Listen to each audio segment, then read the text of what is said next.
Hello.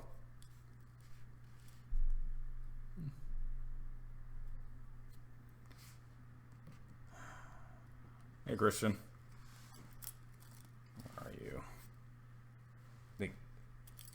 Hey, look, that will happen if I do this.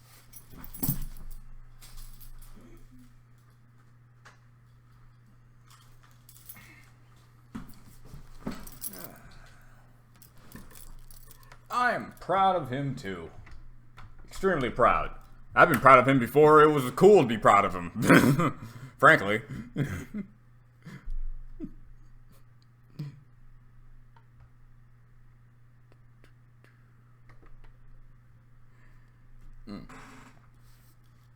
So. Okay.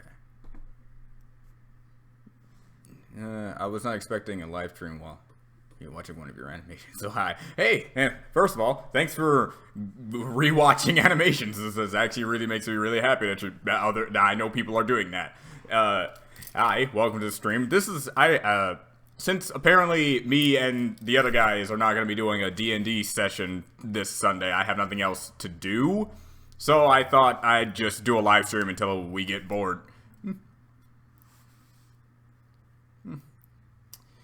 It's always cool to be proud of him. You say that, but then when you go on the internet and just look up Ash Ketchum anything, most of the time you're going to find people literally taking a crap on him because of mistakes he made in Season 1 of his entire career of being a Pokemon trainer, quote-unquote career of being a Pokemon trainer. And it wasn't until at least Generation 4, at minimum Generation 3, where people started to look at him more as an actual good trainer, but still looking at his losses in his league battles as, we should never respect him as a trainer, when in actuality, he's one of the most, powerful trainers throughout the entire series. But whatever, you even have people today in my circle taking a crap on him, even though he clearly showcases. So that's why I'm making this live stream, to bring up a topic that about with some people, and it's Ash's rank among champions, because if you really look at it on face value, Ash went from, in Season 1, hold on, why do you do this? Why do you do this, stream?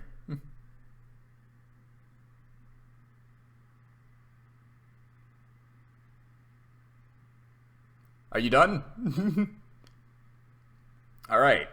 What I was saying, where I was, I had a topic on hand of where does Ash rank among champions, and he went from the worst trainer, quote unquote, not being able to really do anything on his own very much, and now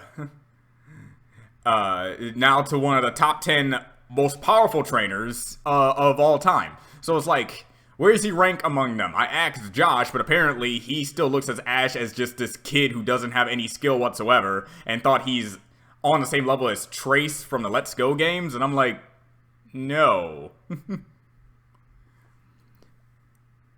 So biased, and it still says he sucks. Yeah, I don't understand that. I don't know why, whenever I bring the topic up with my friends, they always want to go with the meme that Ash sucks. I think it's because they think it's funny, and since they don't want to look at the true power that is Ash Ketchum's abilities, I did like that. So I had another discussion, and here's how the ranking goes down. If we're going pure surface level, and I mean this surface level, what I mean by surface level is, to be a good trainer, you have to, he's better than Deanta. To be a good trainer, you have to cover your type weaknesses and have as many resistance as possible. So if you go up against anyone randomly, let's say no one knows of your abilities and no one knows of your Pokemon abilities. They don't know what you're specialized in. Take Lance, for example, or someone who actually has like a particular team. If you know this champion has dragons, bring in a bunch of ice types / other dragon types, and then you know you have a better chance of beating them. So to make sure that you're a better champion, you have to make sure you cover those type instances. And hey, DJ Thunderheart, you have to make sure you cover those weaknesses and have a lot of resistances. So on surface level, this is where the list draws down purely on a surface level weaknesses and resistances cover basis. Blue is at the bottom. If you take his team, he has 8 weaknesses and 6 resistances. I'm not counting quad weaknesses or double resistances. We're just talking on surface level, what he's resistant to and what he's weak to. So blue actually really sucks on a surface level. He has 8 whole weaknesses and 6 resistances. So it's very easy to compile a team that's random. We're talking random. We're not building a team here to particularly take down a particular champion. We're talking about if you fight him randomly, there's more of a possibility that you will have a weakness against him than you would a resistance against him. Diantha is at number 9 with 6 weaknesses and 8 resistances. The reason why she's below Steven is actually 8 with 7 weaknesses and 10 resistances, because Steven has more resistances than he does have weaknesses. And plus, Steven has a better track record of being a better overall trainer strategy-wise. And then you have Trace from the Let's Go games. He actually has a really good team of only 4 weaknesses, but he only has 8 resistances. And he doesn't really have that good power output, because if you take the base stats of all of his Pokemon, he only comes around, he doesn't even break 3,000, which is actually really high in basic level of a very powerful team with pseudo legendaries and such. And then you have Iris as number 6. She has 6 weaknesses, but the reason why she's not below Trace is because she has 11 resistances. She has a wide variety of resistances to compensate for the fact that she has 6 weaknesses. And plus her base power with all those dragons is really freaking strong. Then you have Cynthia at number 5 with only 4 weaknesses and 8 resistances, which is pretty run-of-the-mill. She's good. Plus her Garchomp with perfect IVs really brings her at the top. Then you have Red. Shockingly, Red did not make top 3. Even though he has 3 weaknesses and 7 resistances, and his base power is 3,224. He's strong, but he cannot contend with the last 3, which is Alder. I'm surprised Alder is even on this list, but apparently his team only has 3 whole weaknesses and 8 resistances. You could alternate between Red and Alder, because I believe Red might have the battle experience necessary to beat Alder, but let's be nice to Red and give Red the 3 slot and Alder the 4 slot. And then you have the last 2, which is Lance, with only 4 weaknesses and 12 resistances. However, those weaknesses are pretty obvious since you know him as the Dragon-type trainer. But if you met Ash for the first time, for the very first time, you don't know any of his Pokemon, but let's say you already know his Pikachu, and you go up against a champion battle with him, you actually have a really, really low chance of having good Pokemon to take him out, because he only has 3 weaknesses. 3 weaknesses. 2 of them he's quad weak to. The last one is regular. He has 3 weaknesses and 12 resistances. 12 types he's resistant against, and his base power is 3,117. So on a purely surface level, I have to say Ash is the best champion. Now, if we take in a bunch of other factors, like anime logic and a whole bunch of different other things, Ash destroys them in so many categories. He has very good battle experience. He has unorthodox thinking. That means he can work around, hit any weaknesses that you probably put up against. I mean, one thing that we know about Ash is that he's able to work around characters' weaknesses and put a beginning level Pokemon against their 3rd evolution. But he lost everything like 3 months ago. That doesn't look. You're confusing battle. You're confusing top ranking type of team composition with bad writing. Understand that. Get that through your head. Bad writing trumps anything. If you have to come up with writing in general, Red sucks. Red really sucks if you put actual writing in consideration. Red lost 4 separate times on 4 separate occasions on from multiple different people without even trying. If you go on writing on the game standpoint, he doesn't do much. He only sticks with a Kanto Pokemon, not diversifying anything other when other Pokemon could be way more likely to help him out in situations. And he hasn't won anything since, and he only took out 1 criminal organization group while Ash took down 7. So, we really gonna go into writing here? Worst bad writing moment in Pokemon. Worst bad writing Pokemon is Tobias in general. You know those moments when you're making a story, or you know a person making a story, and then person making a story, and he accidentally makes a character too strong for the main character to beat. So they have to make up a BS way to have this character lose now. And that's Tobias in a nutshell. Ash is the most powerful he's ever been. He's the most competent he's ever been. He's switching out his Pokemon and taking different Pokemon he's caught all throughout the other regions. And yet he loses because there's a guy who has a bunch of legendaries in his arsenal. And at the very least, they gave my boy Ash some props because they heavily implied that he never had to use any other Pokemon besides his Darkrai. And not only does Ash beat his Darkrai, he also manages to beat his Latios. Is it Latios? Latios before going down completely. So Ash has 2 legendary victories under his belt before having to be taken down by the most BS means of all time. Now, people want to say the Snivy instance is one of those bad writings, but it's actually better than Tobias, because at least they gave a reason for Ash to lose to that Snivy, simply because it took a god of lightning, that being, I think it was Zekrom. Zekrom's the lightning one, the black Pokemon legendary. It took that legendary Pokemon to nerf Pikachu first, before losing to the Snivy. That's just it. So at least it gave a reason as to that horribleness with the whole level 5 Snivy deal. So that's just it.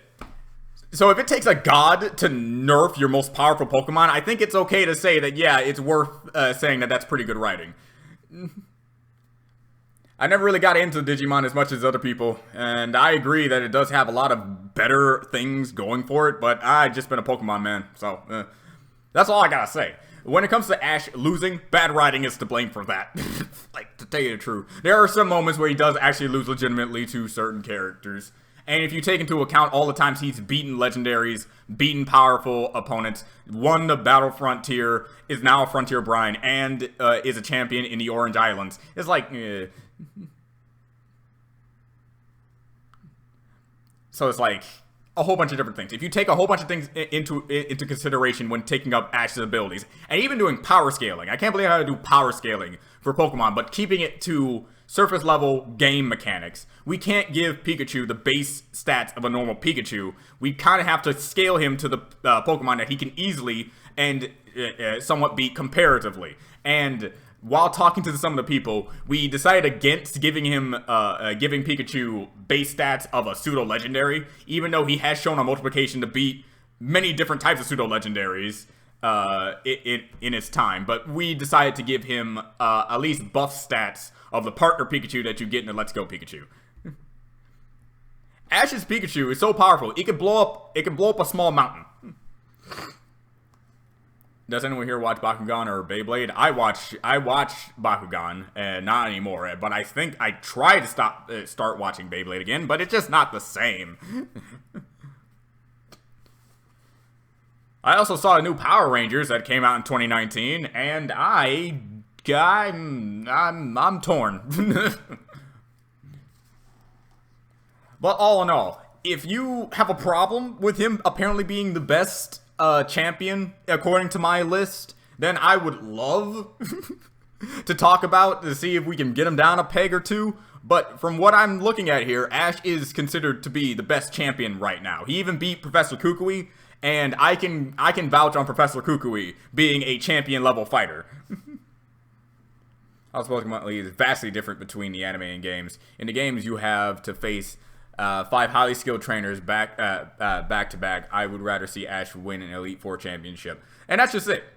That's just it. That's the whole thing with the anime and the games. You can go back and forth fighting back to back against 4 elite trainers, and while in the Pokemon thing, this is why I didn't kind of like the Pokemon League in Sun and Moon, because it's like anyone could join. It's a battle royale experience, meaning that literally you could wait for people to tire themselves out, then take the victory, which I believe some characters actually did. There's a lot of problems with that league and how it was handled in forms of how the other structures were, but I wouldn't call the trainers not elite when they're at that time. Like, here's the thing. Just because they're called the Elite Four doesn't mean no one else is on the elite level now, simply because they down that title. Same thing goes for champions, even. I mean, Naruto pretty much proves this verbatim. You could be a Genin and still be a Kage level fighter. It doesn't matter. And I take that level of thinking into the anime as well. Take Professor Kukui for instance. Simply because he is not considered an Elite Four member, does that automatically make his team of Tapu Koko and a bunch of other different Pokemon he's asked not elite team? Really? And his power level and his abilities, plus the mana strike, so he can still get beat by, let's say, I don't know, I forget all the Elite Four names, but let's say one of the Elite Four in X and Y. It's like, I don't believe that. I believe he's still on that level. So saying that someone like Gladion or someone like that, like Sawyer from the Kalos region, along with Alon, you cannot tell me Alon is an elite level. So it's like there's a lot of different factors to go into when you count in what is an elite trainer considered in the Pokemon anime, because there has to be some sort of level according to what Pokemon you use and stuff like that. And I like to consider Professor Kukui, Gladion, I wouldn't necessarily say How, but How was pretty strong for his own right, into the elite category of characters. I think that's exactly what they were even trying to go for when it comes to Hala. Yeah, Hala can be considered one as well. You can even kind of tell that's what they kind of go for throughout the anime, is that the rivals to Ash will be his Elite Four, basically. His elite trainers that he has to take out. I get that, but the fact that you have to battle them back to back in the game in a tournament format, which is more forgiving. I'm not saying that it's not that the characters that Ash has to fight is not easier than what the people in the games have to do. I'm not saying that. In fact, the fact that they have to keep up with PP ups and a whole bunch of different other things, keeping their Pokemon managed themselves and not having the luxury of a Pokemon Center, I'm not saying that that is harder or easier. One's clearly harder and one's clearly easier. I'm simply saying Ash being able to battle these characters and their status as quote-unquote elite on themselves should give Ash more credibility than anyone else who probably has that same format. If you kill a grass-type Pokemon, can you make a salad with them? Probably. There's like plenty of grass-type Pokemon that are just made of grass, technically, or just have grass on them that they are apparently born with. I get that it's more forgiving, but simply saying it's more forgiving now makes it so Ash can't even be top 10. I can't even be top 5, I guess, is a wrong way of thinking. Give me Pokemon Black and Blue flashbacks. Black and Blue flashbacks. I remember that game. It was terrible. Mostly because it portrayed Ash as an actual bad person when he's the only one breaking the norm. That's how you know they don't actually watch that media at all. Are you gonna tell me that Pikachu, the Pikachu that can allow himself to be out of the ball, allows himself to pretty much roam free at any point that he wants because he knows that he's pretty much a free Pokemon and is basically the best friend of Ash. Ash taking multiple different attacks and jumping off skyscrapers for this Pokemon. You're gonna tell me that this Pikachu hates Ash because he believes that he's treating him as a slave. I'm like, are you joking? Ash's Kalos team and Ash's Alola team are his two best teams right now. Because some may say that simply because his Rowlet isn't in his final evolution stage, but every other Pokemon he has is at a top tier level, you can't consider his team that strong, but you also have to do scaling Pokemon anime wise. So since Ash's Rowlet is capable of beating a Decidueye, you have to scale that Rowlet to other Decidueye. And it's also showcased in multiple times in the anime that just because you have a Pokemon that isn't in its final stage of evolution, it cannot beat a final stage evolution, and is actually more powerful than what you believe. If you watch the Can You Beat X Pokemon game with Y Pokemon, you usually see them making it so that they're like level 70, level 80, level 90, even though they're not probably at the final stage of evolution. I beat all of Kalos with a Bidoof. I didn't even have to turn it into a B-Barrel.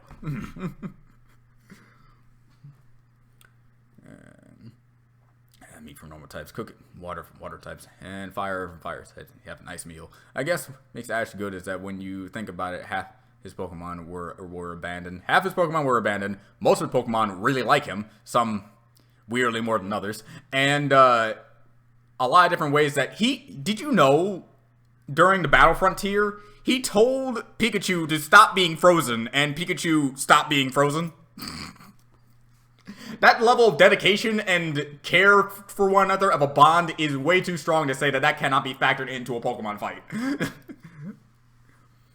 In extreme pain because my back decided to scrape against the corner of the open drawer. Huh. But I'm happy I can help you go through that. I just want Ash to stop losing to Elite Four members. Ash needs to do the Elite Four challenge and have the Elite Four members in the anime in the first place. Because bad writing. I'm going to continue to say this until it's properly dictated. Properly. Bad writing.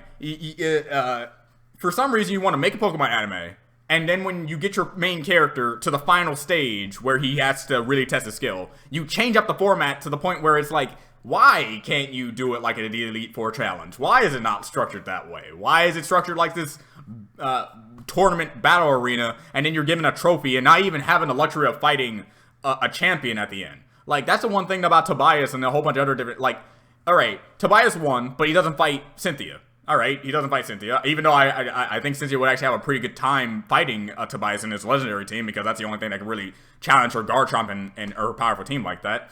And, Alon wins, but he doesn't fight Diantha at the end. It's like, how do you become a true champion? But apparently there is something called a Champions League in the anime. So maybe we'll get something like that in the anime. I don't know.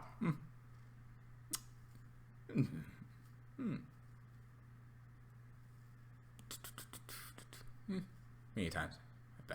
This size of bed frame. Ugh. How many years do you live? What? How many years do you live in? Like, what do you mean by that? The problem is that we all made fun of Ash at one point, except for me. I don't want to be that guy to be like, well, I didn't, but I actually didn't. I never get mad or made fun of him. I simply just got disappointed. I mean, that never got more highlighted in my reaction video when he lost to Alon. I just got disappointed that they couldn't have him win. And how I say they and not Ash, because he does have the capability of winning these matches. They just don't give it to him. His Greninja is literally the most powerful Greninja in all of Greninjas, and yet he still can't win. Are you kidding me? That sort of thing. Even though he won recently, it wasn't really changed anything, bad writing or not. It still had it has an impact, and I love that fact.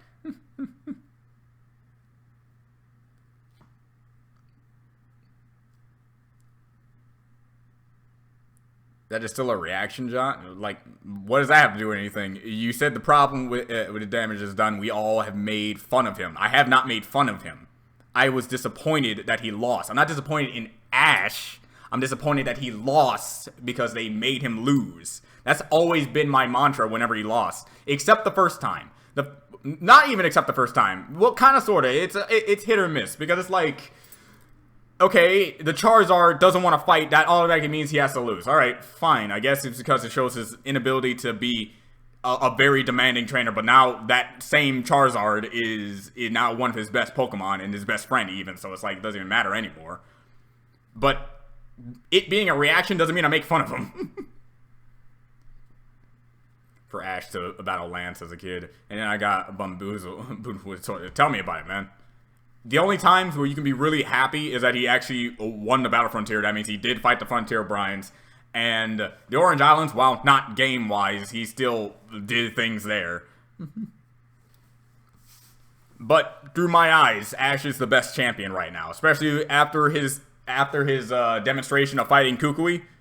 Yes, I believe he's the best champion right now. And I can argue with him and Cynthia, maybe.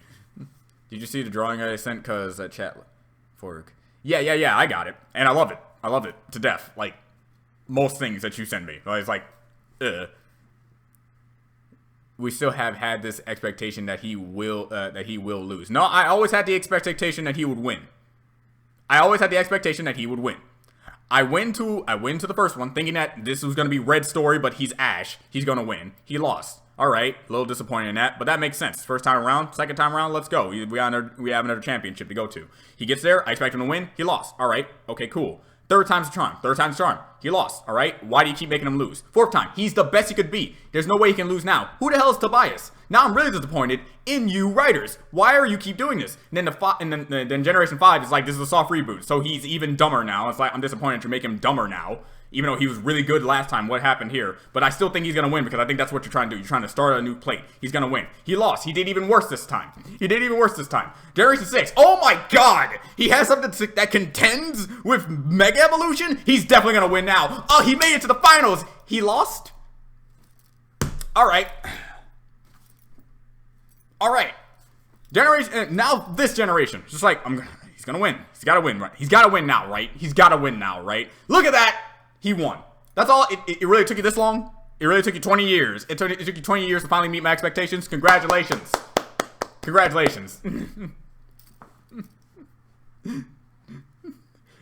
Tell me about it. I'm not going to say I'm the only person. I was about to say it, but I just realized there are other people on this planet that believe in Ash as much as I do. I'm one of the niche people, apparently, that always believed in Ash, no matter how many times people wanted to say they were disappointed in him and not in the writers. I always blame the writers because I'm a writer myself. If I bring in a character that beats up another character, I blame myself for that because I'm the person who wrote it to be this way. So you wrote it to make it so that Ash is this good, but he's still gonna lose anyway, so you try to make it so people can stop believing in him. Gen 5, Ash lost 6v5. That was Ash at his lowest. And I was like, really? You made him this dumb? Why did you do this to my boy? You're looking at the boy who beat the Battlefront tier in Orange Islands League, beat a guy who had a Dragonite that was supposed to be like this unbeatable thing in this region. He beat multiple Reggies and a bunch of different other characters, befriended a bunch of legendaries, beat some Ultra Beasts even. What the hell? It's like so inconsistent writing, so I try to take some things as outliers and take it as though they're trying to make him bad. But I'm never going to stop believing in my boy Ash. There's a reason why I started making a Pokemon comic and made him one of the most powerful trainers, because I actually give good writing.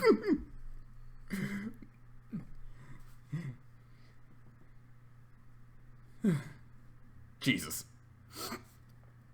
Because that final battle he had with Kukui was way better than the final battle he had with Gladion. Because the final battle he had with Gladion, while I liked it, it was really good, action-packed, a lot of different strategies involved, good coordination, good teamwork, good whole bunch of, not teamwork, good, like, yeah, teamwork, Ash and Pokemon in general, and stuff like that. And Lycanroc coming in with that clutch. He countered a counter with his counter, and it was just fantastic. It was, like, great. But it's not as impactful as it was when you see Greninja take out this big Rasen Shuriken orange beam of death, throw it at his opponent, and then still lose. It's like, man, that would have been great, but you didn't do it for some reason, because it's like, if Ash wins the Champion League, then the anime's over. That's retarded.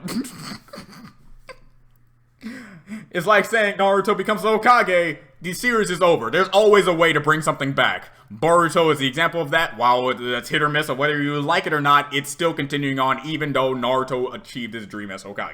And Boruto anime is only good when Naruto's still around, so you can't even bring up, oh, it's a different character still. Nope, the anime's only good because Naruto's around sometimes. The gym. Convinced Junior out of retirement. If I remember right, there was a gym that just had a bad dispenser. Wow, I don't remember that, but if that's the case, dang. Ash is even good on his own. If Pokemon was real, how do you think this would affect the global economy? I think we'd all just die, frankly. That's the one thing about, like, the Pokemon Detective Pikachu thing that I'm just, like, kind of still at a loss about. You know, if you watched the Detective Pikachu movie, spoiler alert, they're giant Torterra. I'm not just talking like, oh, they're slightly bigger than an average Torterra. No, I mean, these things are literally mountains. These things are literally mountains. And you're telling me, what if one of these Torterras used to move Earthquake? How would we survive? Alright? Simply because we are a species that likes to experiment and do things to Pokemon. I am not gonna take it out of the consideration that we, as a people, will not do the same thing to those Torterra and basically kill us all. How do you age them up? Now to age them up. Pretty much, I want them to do that. That's what I meant to say. We have been conditioned to think he will lose because he lost when he should have easily won. It is kind of like Tails falling for after colors. Yeah, pretty much. Tails was an actual independent character by himself in the Sonic Adventure games, and suddenly they just wanted to make him this 5-year-old kid. I don't know why they did that. But as for Ash, I always went in with the mantra in any new anime that he's going to win this time. Because part of me wants to believe these writers can't have him continue to lose every single time. And those people who say Ash is supposed to be the embodiment of it's okay to lose. But you can win sometimes, right? It's kind of like Batman's backwards logic that I'm going to take from a video I watched. And I'm just using it as an example. This isn't me. Batman once said, if you kill a killer, then there's still the same amount of killers on the planet. But if you kill like 100 killers, then it at least drops to 99, right?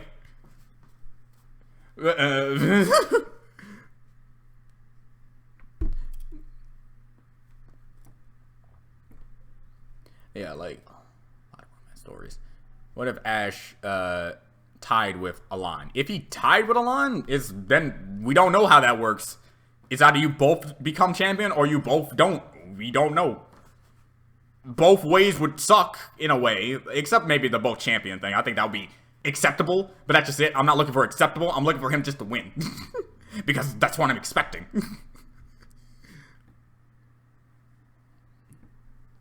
Does Arceus have a Bible if they're religion in Pokemon world? He's the Pokemon god, but they only treat him as the Pokemon god and not as their god, it seems, so I have no clue.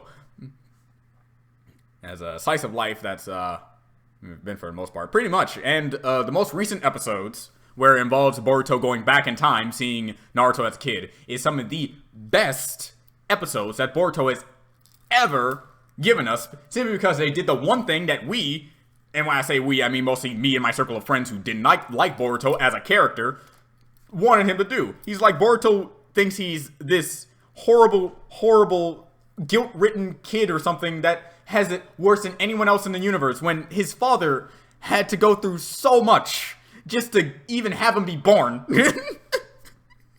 And I'm like, this kid needs to learn his place, and look at that. Now he does. And now I kind of like him. Kind of. Your story doesn't end after you win. That doesn't, yeah. If anything, if I was in that writer's table, and that person who said if Ash wins a league, the anime's over, I would have been like, why can't Ash's motivation be that now that he's champion of this region, he wants to be champion of other regions? Because to be the very best, like no one ever was, that would be like an implication that you want to be champion as many places as possible, right? Right? No? Alright. Whatever. I guess I'm just this guy in the corner. I don't know how to write. I'm sorry. Mass production of Master Balls would keep us safe. That would be a thing, but we have absolutely no clue what makes Master Balls so rare in the Pokemon universe, so we can't necessarily say that we can mass produce them as well.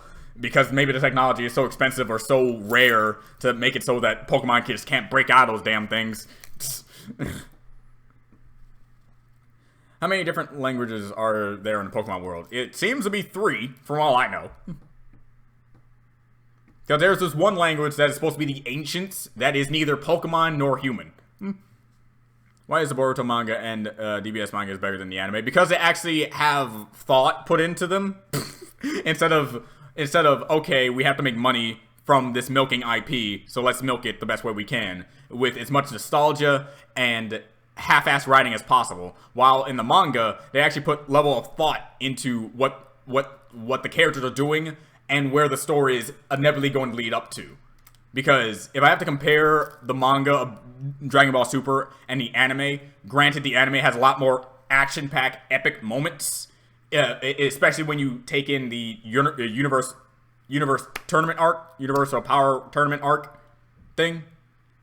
You can say that the final battle between everyone against Jiren was more action-packed and epic in the anime, but it was better handled in the manga because it was properly paced. If you tell me the truth, properly paced, everything went by just as fast as I wanted to, and people got more heavily spotlighted than I wanted to, because when I watch an anime series, I want to see the side characters also do things and not just make it the Goku Vegeta show. So has Ash canonically become the very best like no one ever was? No. Seems like that's not the case. For me, it seems that way because if you really compare him to the other champions that he is now scaled to, it seems that way to me, but we have no idea what Leon is like in the Sword and Shield anime, and we'll see what goes on in a new anime of that regard. But for me, I say Ash has definitely is the closest thing to becoming the best because of how scalable and how his team composition is actually really freaking good. More focus on story than action. Okay, from writing perspective, I think Ash should have won about halfway through the anime, aka from the first season to now. In between that, retired, become a Pokemon professor, and let new kid lead. Pretty much, yeah. That's how I really. If people really wanted like not have Ash, because I don't know why they going up this mantra that okay, Ash is 10, we have to keep Ash because the 10-year-olds can't relate to him or something like that. And they're like, you can't make another 10-year-old? Like, you really just can't come up with another 10-year-old to do things at all. You know the Pokemon Generations shorts? You know how many people I see in the comment section wishing that these were actually well thought out retellings of the Pokemon games with the Pokemon main character. It's not like I don't want Ash to continue being the main character, but if you want to hang him up, do it in a ceremonious way, and then do something else. It's not difficult. But they make it seem like it's the hardest thing to do in the universe. It's like if we get rid of Ash, all the Pokemon is dead. It's like, are you serious? Does the unknown count as a language? Yes. When is Ash's dad gonna come back from his journey? Never. Because just like most other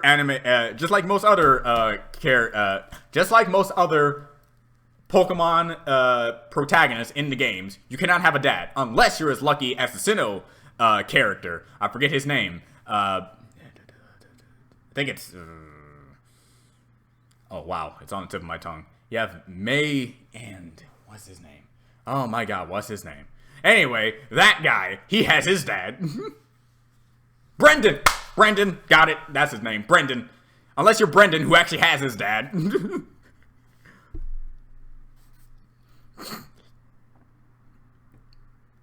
The moral arc right now is great. Yes, the moral arc right now is actually really good. I'm impressed. Because here I thought it was almost impossible to make me care about anything in Dragon Ball anymore because of the whole power scaling thing. It's like, okay, we beat this guy. Oh, we beat a Demon King, I guess. But it turns out he's a slug person. He's a slug person.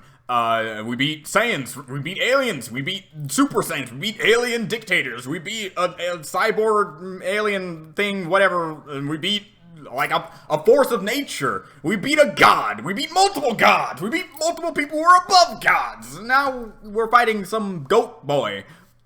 And apparently it's some of the best best writing and fighting I've seen all day. I was like, congratulations.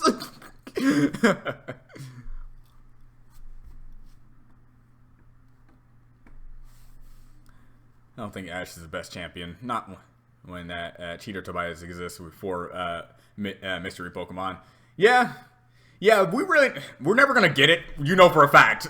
You know for a solitary fact. We're never actually gonna get a rematch between Ash and Tobias. I am willing to bet all my paychecks that we're never gonna get a fight like that ever, canonically, in the series. That's how much I'm certain they're never actually gonna bring Tobias back up again. But if we were to bring him back, yes, Tobias's BS legendary team, that's probably still more legendary aside from the first two. Yeah. And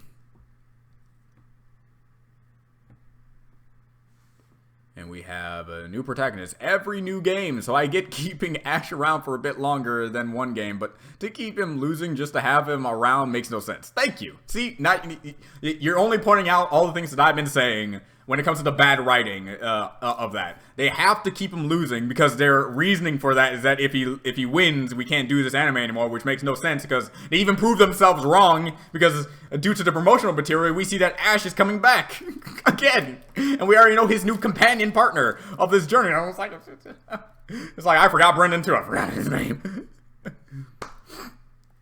And I'm talking about mainline protagonists in the games, that you playable main characters, not talking like gym leaders and stuff like that, and other characters like your rivals and stuff like that. I know they have dads and stuff like that. We're talking like the main characters of their series. Red doesn't have a dad.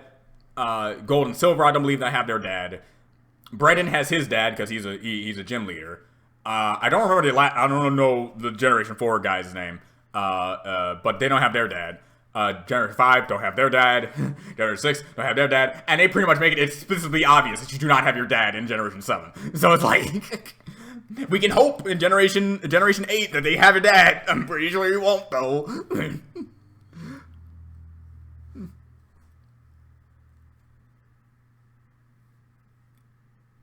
There you go. Still getting that game on the 15th, though. Yeah, same here. Like I don't care. Well, saying I don't care is actually lying. I do care that there's not going to be a national dex. I do care that there's not that the level of polish is not as there as I want it to be. I do care about a bunch of different other things. But I all those things are secondary to the fact that I really want a Pokemon game for my home console. It does look like it does have some good things going for it. And I do believe this is still, despite all the flaws, is going to be one of the best Pokemon games, at least in top 3. So it's like, What's my favorite Elite Four member? See, here's the thing about Elite Four members. See, I'm not good with names, and I don't remember many all throughout it. I think the most memorable one is the sleepy girl. The girl who's always asleep, and she has like long blonde hair. I don't know her name, but she's probably my favorite because I like her design. The Pokemon Company has a distaste for fathers, apparently. It's like, alright. You know, live stream playing that? Probably not. Well, I am getting money. I don't know if I'm gonna buy like a what's the thing? Card to download stuff. It's like I'm not planning on turning my channel into a Let's Play channel. Also, a thing about Digimon is that the third and final season is a sequel series that, while having original characters, they all have adults and new protagonists take center stage. Thank you. Yeah, it's not hard to do stuff like that. But the only way you're not gonna do that is if you specifically try not to. And that's the problem. You should never specifically try not to make your characters grow. At least, especially in a literal sense, according to Ash. Thought you were referring to Pokemon characters in general. No, not Pokemon. I know a lot of different Pokemon characters that actually have their dad. We're talking about mainline protagonists. And just like Ash, he's a mainline protagonist, quote unquote, in his own anime, so he can't have his dad. He just can't. Brendan is the only outlier. Brendan and May are the only outlier because they have their dad. Caitlin? Is that her name? I like how both of you put like a question mark because you're not sure yourself.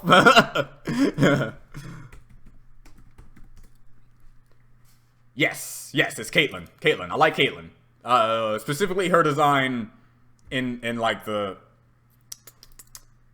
especially with the longer hair. Not this first one that I'm seeing. This first art that I'm seeing. I like Caitlin. I like her design. I think that's primarily the reason. I'm not talking like a Pokemon team competition, stuff like that. I just like her because I find her adorable. So yeah, Caitlin. I like Agatha because Ghost is my favorite type now. Like, yeah, Agatha's pretty cool too. Unfortunately, there is the train wreck of 7 deadly sins. Train wreck of 7 deadly sins? What do you mean by train wreck? Are you talking like parent-wise, or you're talking like parent-wise, or like how they structured the anime-wise? Like, what do you mean by 7 deadly sins? Because I love the 7 deadly sins. I think it's one of my favorite animes.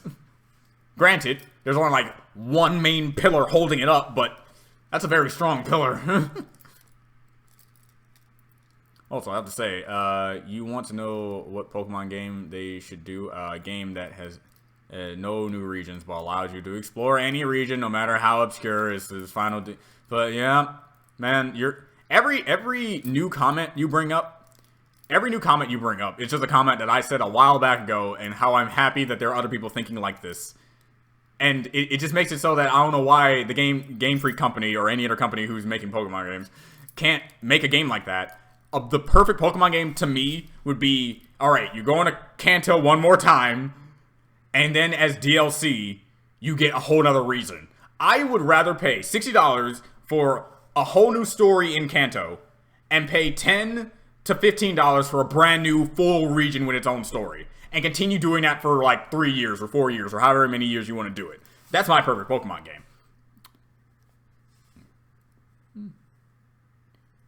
My other mainline Pokemon game that I want is that how in the Pokemon Origins anime, how if you go to a gym and you're not at that gym's level, it will use a different set of Pokemon for that gym. So think about it this way. If you really want to add replay value to a Pokemon game, have that system. So if you go to like a water type gym first and you fight his 3 Pokemon or whatever, and then you replay the game, and instead going to him first, you go to him last. Now you have a whole 6v6 with more powerful Pokemon inside. And then you continue doing that with all the different possibilities from all different other gyms. I'm like, why do you not do this? Is it too hard or something? I think that's what mainly it is. Whatever sounds too hard for them to do, they're probably not going to do it. I mean, we're talking to the people who don't even put animations to a Wingull flapping its goddamn wings. So it's like, do I like popcorn? Sometimes I have to be in a mood. 10th Sense is good. In a 7 in region Pokemon, would you win? Color thing blood is. I think it's red, like it should be, right? In a region war in Pokemon, who would win? Who would win? If we're doing the full region, we'd also have to count their legendaries.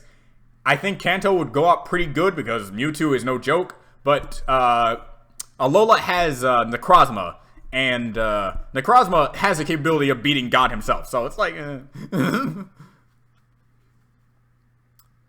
maybe they need new blood in the Pokemon Company to make some good, like really good games, not just good for Pokemon games. Yeah, it really depends on the people working on something to really bring out the best kind of product of that particular thing. And so, yeah, having new blood, having new people to bring in a fresh perspective in certain things would definitely do that anime some good. And the games. It's rainbow color. Blood, aren't humans filled with ketchup? Yes, humans are filled with ketchup. It tastes weird, though. Don't eat your ketchup.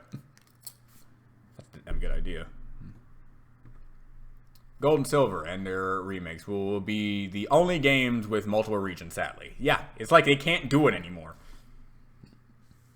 It's like they had and they also had a perfect opportunity. It's like, oh, we have a train here. I wonder where this train goes. Ooh, the other region is set in London. Oh, that's really interesting. Maybe we could take a train to London. Nope. Doesn't seem that way. Doesn't seem we're gonna have Kalos and Galar in 2 regions. Nope. Too much RAM. Too many polygons to put in a RAM disk.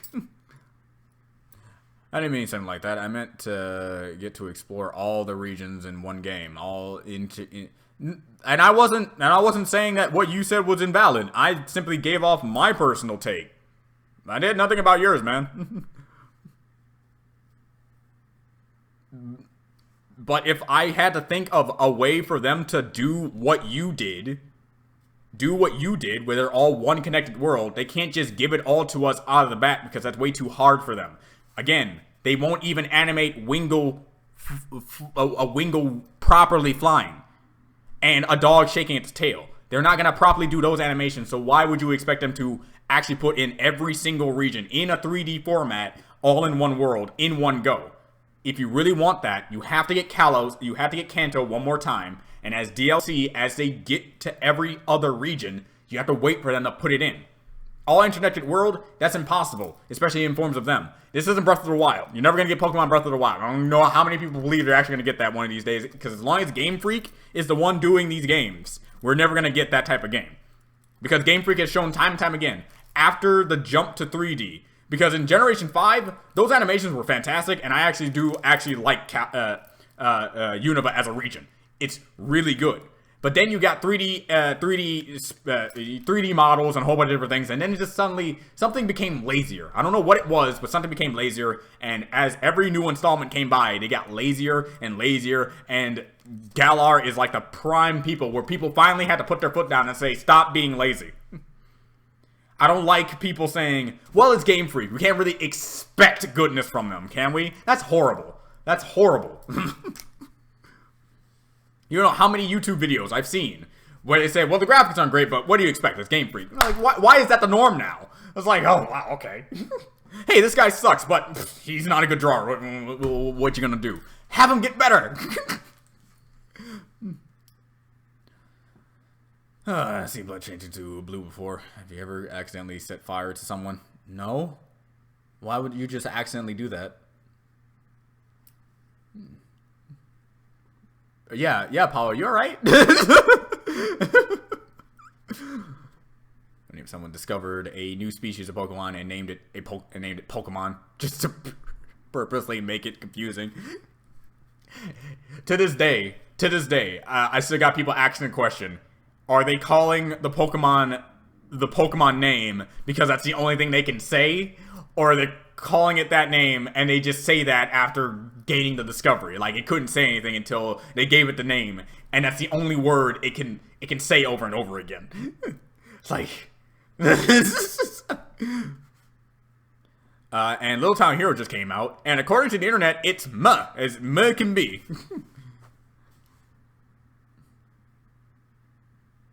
Alex, I don't want to be the bearer of that guy, but that has been scientifically debunked like years ago. That is never, your blood has never been blue. Unless you're joking on purpose. But yeah, that has been scientifically debunked a long time ago. Yeah, according to the internet, it's such as really bad. It's because they messed up the battle system, and I agree. Some battles can go on for like an hour or so, and if you lose, you have to do that whole hour all over again, and it's all purely random number generated and stuff like that. You can never make an RPG battle system that's purely based on RNG. That's how you get like really bad. Well, Digimon in the real world, I'd say we'd handle a lot better than what people could handle with Pokemon, but I'm not saying it's still not going to be bad. The only thing about Little Town Hero that gives it any credibility is that it's on the Switch and it's not a full retail price game. Unlike the new Pokemon game that's coming out, that is going to be a full retail price game, and you're not getting all the Pokemon that you would expect to get in a full retail price Pokemon game on a home console that has way more power than all the 3DSs put together. But whatever. Obviously, that's a hyperbole, but you know. That's for people. Not a Pokemon named Pokemon. It was? Oh, this years ago. So, as the time has changed. Yeah. Yeah. Trust me, I used to be one of those people. Actually, I made it a joke. For anyone who knows anything about Homestuck. Anyone who knows anything about Homestuck. And for whoever don't, I'm going to say it anyways, because I actually liked what I did with this. This is my example of good writing I have here. I have humans in the story that I did about Homestuck. And then you have Equius. Equius is a guy who doesn't like, lower blood beings and stuff like that. So one of the humans said that, hey, did you know that humans actually have blue blood in their body until it hits oxygen? So technically, we have blue blood in our body. And then Equius is like, oh my god, I didn't know we were the same. So it's like, yeah, and then you have a person in the background saying, wasn't that debunked? Hey, Equius is on our side. Let's not ruin this.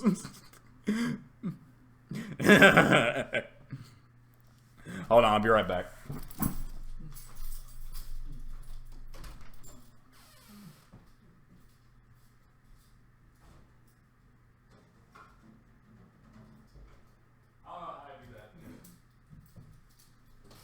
Okay, I don't know. I do not know how I do that.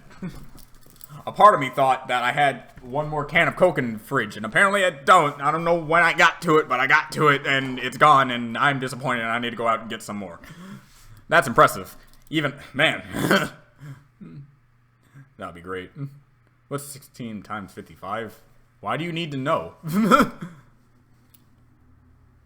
I thought it was a complete disaster. I will say it didn't have as good of a dismount that it needed to be as popular it is, but I do like what Toby's currently doing because I'm a weeb like that.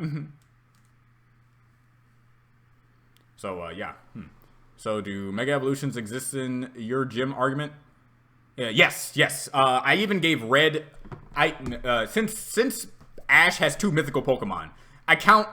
I forgot the name of it, but it's a dragon. It's a poison dragon type. I kind of have the mythical because it's an Ultra Beast, so I guess that's about as mythical as you're going to get right next to... it's not full legendary because its stats are not even above 600. But Meltan is definitely a mythical, and it's even a pseudo-mythical legendary, whatever, because its base stats is 600. It is over 600. It is 600. So I gave So like Steven, for example, Steven will have a mega metagross, obviously, but he won't have anything other mega, even though other of his Pokemon would have mega evolutions. But he would more than likely use a mega evolution of a metagross. Same thing. Even though Cynthia has never showcased, did she use a mega evolution like Garchomp in the Sun and Moon game? Because I never really fought her in the battle. In the battle tree, but like, I gave her the benefit of the doubt and say if she had the ability to mega evolve her Garchomp, she would. So I gave her mega Garchomp. I even took away Red's Lapras and gave him Mewtwo. And then I took away his Snorlax and gave him Mewtwo just to see if his team competition would be better. I wanted to make it so that these characters were at the strongest with the level of team that they have. And if we need to make Red even more powerful, I gave him the 3 legendary birds. But you cannot win with just power alone. You have to have proper resistances and team composition. And having Charizard, Blastoise, Pikachu, or Charizard and Venusaur and Pikachu, along with the 3 legendary birds, or taking out 1 legendary birds, or taking out like Blastoise and Venusaur and replacing it with Mewtwo, and keeping the other legendary birds in the team, while also where only regular Pokemon being Charizard and Pikachu, you still have it so that you're not covering your bases as properly. You have 2 electric types. You have 2 electric types, 2 fire, 1 flying. All of them flying. 3 flying. A whole bunch of flying types. And Mewtwo is your best bet with the psychic type. But just like Alakazam in Blue's team, you can just have a good bug or a bug type and a whole bunch of other things to take him out. It's not that big of a deal. Mewtwo is strong, but if you're going with pure game logic, he's not that strong. If you have a good proper team. I made it so that these are the most powerful versions of their character. And to me, if I get a highballed Red with as many legendaries as possible, he actually goes in the 2nd slot or 3rd slot, and sometimes even beating out Ash in certain scenarios. But those are outliers in comparison to the overall base, what you would probably fight him as. So...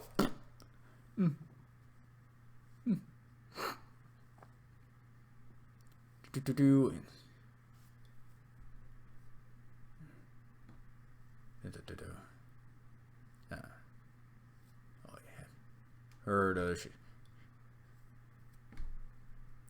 no, I have not heard of Shishimatatsu no Valkyrie. And also, to continue on a little bit with the Ash, with the factoring in, I even factored in anime logic with Ash. In his battle with Kukui, he's able to use 3 Z moves. In the game, you can only use 1. And that's the best you got. So, if we have to give Ash the luxury of using 3 Z moves, that gives him even more of an advantage to win. Turn blue. Is Homestuck any good? I might read it one day. It's a very niche. It's a very, very niche webcomic. But I liked it. I read all of it in 5 days. Don't do that. Do not read all of it in 5 days. You will hate yourself. Trust me, I did it because someone bet me to do it. I gained like over $200 with that bet. It was worth it, but reading it all in 5 days probably wasn't, but I still loved it anyways. So I say give it a shot, and don't let the first 3 acts scare you. That's all I gotta say. Don't let the first 3 acts scare you.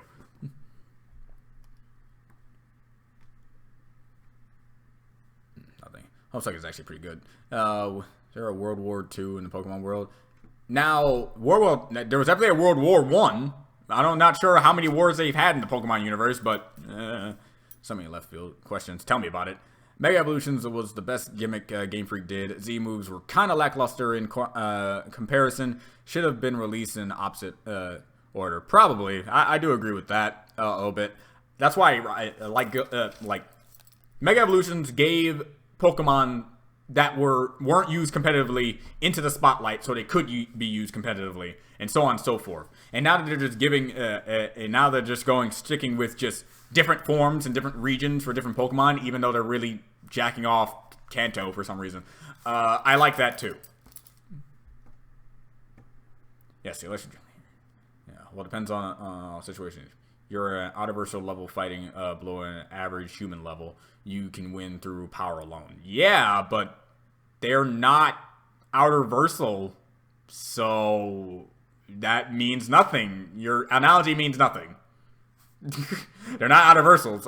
Look, I get what you're trying to say. I get, like, in multiple times in Death Battle and stuff like that, it's like, okay, stands can only be attacked by other stands, meaning that an universal being came down and he doesn't have a stand. He can't apparently touch Star Platinum. That's called a no-limits fallacy, and I don't agree with that. But we already have their stats, and they're nowhere near. They're about equal in every single regard. So it always comes down to actual strategy, manipulation. Unless you're just saying that because you just want to say that, that's okay too. But since no one in the Pokemon universe has outerversal characters, it means nothing. Soon Pokemon either took place centuries in the future or to relevant universe where history is completely different. The story begins when the gods call a competition to decide what let humanity live or die, and sell us on destroying humanity. Are there drugs in Pokemon World? Yes, there's tons of it. Have you heard of rare candies?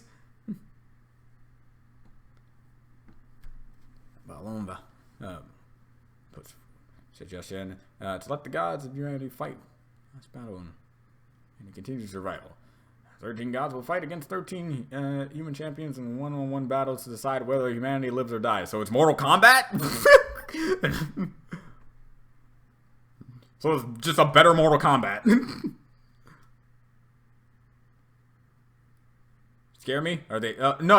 As in, like, when I started reading Homestuck, Acts 1 through 3 kind of dragged a bit, giving me information that, admittedly, they don't really even bring up anymore when you reach Acts 4, 5, and all that, and all them. So I will say it is good to know about what they tell you. It is good to know about what they tell you, but don't let the first 3 acts deter you from the greatness that is the later acts in the series. It's proper setup to give you a hard-hitting execution once you reach Acts 4, 5, and all them.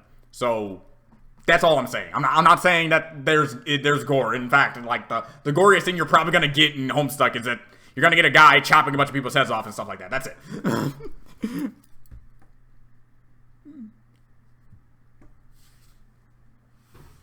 Just beware of Gamzee if you're afraid of gore in any way.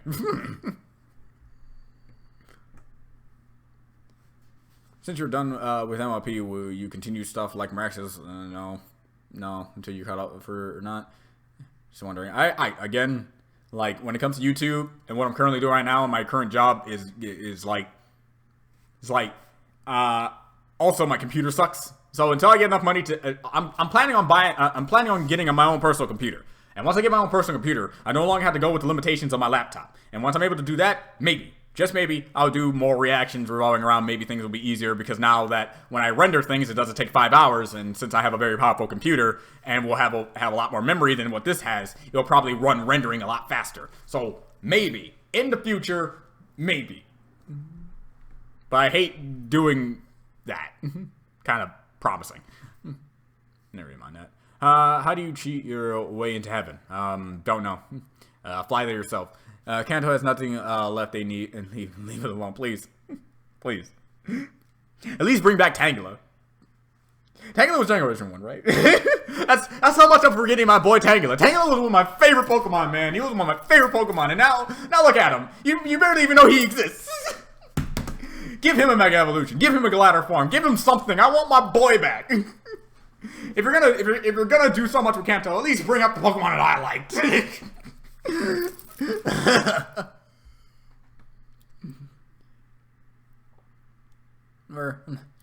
Let's see. Situation. Definitely so. I believe Goku can beat Naruto any day, even though Naruto has way more versatile moveset, way more strategy in forms of his fighting techniques. In fact, that he was trained as a ninja his whole life. He could probably have way more battle tactics. He may not be a better overall hand-to-hand fighter combatant than Goku, but simply because Goku can wipe away his universe just by doing one Kamehameha, Naruto can never beat Goku. However, if you were to do a equalization amongst them, then Naruto would win every day. If you made it so their power and speed were exactly the same, and they only could work on their level of abilities and how they can use their power to take on one another, Naruto would beat Goku, simply because of all those things I already said. That's a fact. That's a fact. But that's just it. If you're way more powerful and you can just blow up the ground around your opponent and they can't do anything about it, then you win, obviously. But Kanto is the Green Hill Zone. Pokemon, tell me about it. That's the most perfect analogy. What's your favorite Teletubbies character?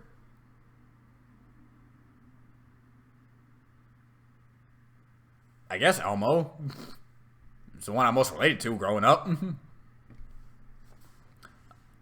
I'm just tired of constant Charizard wanking 2 mega forms, and let's just give him let's just make him Godzilla. He's literally just burning Godzilla right now with wings. I hate to say that I like it, because I do. But yeah, I'm with anyone who says, let's stop giving these Kanto guys so much treatment when there's so many other good Pokemon in every other region that could use it. When I saw that Zigzagoon from Generation 3 was getting a Galarian form, I'm like, yes, this is what I want. Now I'm interested. Zigzagoon's not going to be on my team. Zigzagoon is going to be on my team. Alright, let's say that out loud one more time. Zigzagoon is going to be on my team because I gave him a cool looking Galarian form. I've always been a Kiss fan. So it's like, yes, this is what I want. And it's not Kanto. It's not Kanto wanking. Yeah! And then your other trailer started to come out and it's like, stop it. Stop, okay. I love the top hat thing for wheezing, but stop it. Stop! Stop it! And now we have My Little Pony Rapidash. Okay, it's a Ponytail, but you know for a fact that Rapidash, the evolution Rapidash, is gonna be something. It's gonna be an Alicorn, I bet. It's gonna be a psychic flying type, and that's what it's gonna be. At least it better be. I know for a fact I'm also gonna have that on my team. I'm gonna name her Celestia. Guy chopped a bunch of people's heads off. Boy.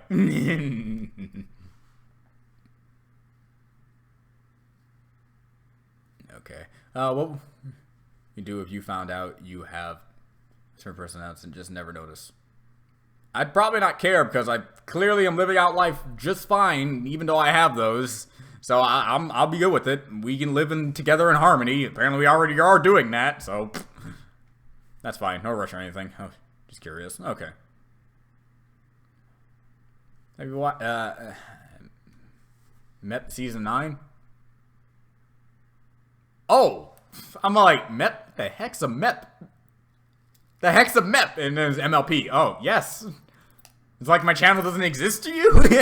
I'm joking, of course, but yeah, I have watched it. All my reactions should be on the channel, except maybe one. Like I said, that doesn't really scare me. I just didn't get what you're saying. Top 5 favorite Pokemon. Top 5 favorite Pokemon? Well, Yveltal's at the top. Okay, Yveltal's at the top. Lucario's in there somewhere. Lucario's in there somewhere. Blaziken's in there somewhere. So that's 3.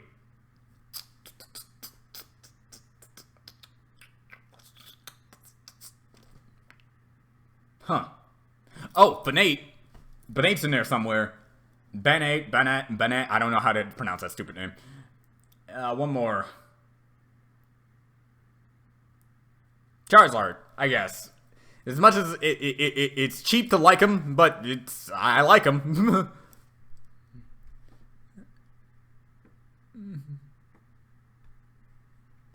I'll finish it in like 3 days. Okay. Good luck with that. They gave good luck with that. No, like really good luck with that, because there are certain moments in the webcomic that takes a full day to get to, and the only way you're gonna be able to do this is if you binge read all of 1, 2, 3, and somehow defy all laws of physics and quantum fluctuation to be able to read at such a speed that you can able to do Acts 4, 5, and 6, and the intermissions, and all the other things that come along with watching thing, and understand everything, and still be able to understand what the hell's going on once you reach the final act. I don't believe you. Because the difference between Homestuck and One Piece is that binge watching One Piece isn't hard. That's all I gotta say. I know they gave him evolution, but that's just it. That's Generation 4. You know how long ago Generation 4 was? You know how long ago Generation 4 was? Alright? Jesus. Watch, yeah, Zigzagoon probably is the only one to get a new form. That would be so sad.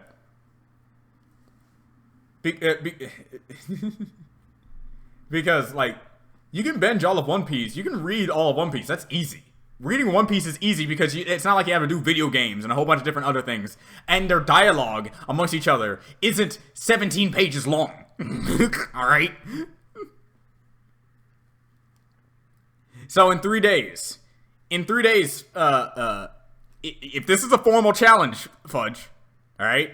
In 3 days, I'm going to do a live stream. If you do not show up and answer my questions, I'm going to call you out. And then...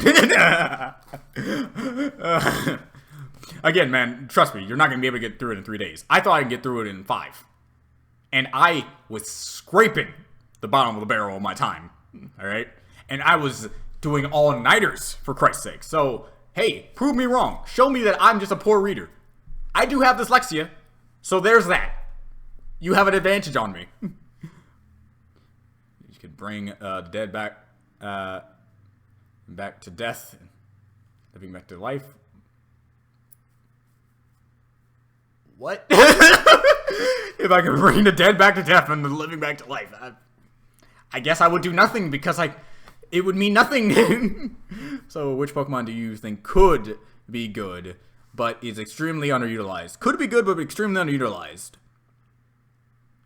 Could be good, but extremely underutilized. Could be good, but extremely underutilized. I don't know. I'm not into the competitive battle scene that other people are when it comes to Pokemon. The only Pokemon that if you're talking like, what other Pokemon would I see like get another form and could extremely be get better utilized? In a way, I guess I would probably pick Togepi. Because I remember Togepi being one of those top tier things, especially with the final, with its final evolution. I forgot. Togekiss, I think that's the name. Maybe something along that, because I like Togepi. It used to be in my top 5 for a while because of the anime. I'm not sure, but I'm not seeing Togepi much. I'm pretty sure they are still using Togekiss or something like that, but I don't remember. Again, I'm not into the battle scene. I don't watch Pokemon battles, so I could be wrong. People are probably using Togekiss right now, and I just don't know it. Yeah, if you're really an MLP fan, I would not be shocked if everyone wouldn't love that little biscuit. I love it. His animations are pretty good.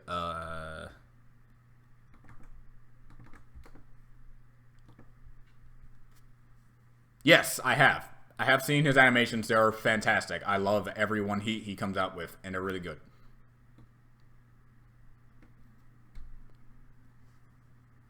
They had us with Dapper Weezer. I'm like, we hate that you're doing this, but damn, is that cool? What if they made a Pokemon who is a lion with the power of turning into a lion? Man, that would be one sick lion. What's in between falling and flying downwards uncontrollably? The fact that you're flying.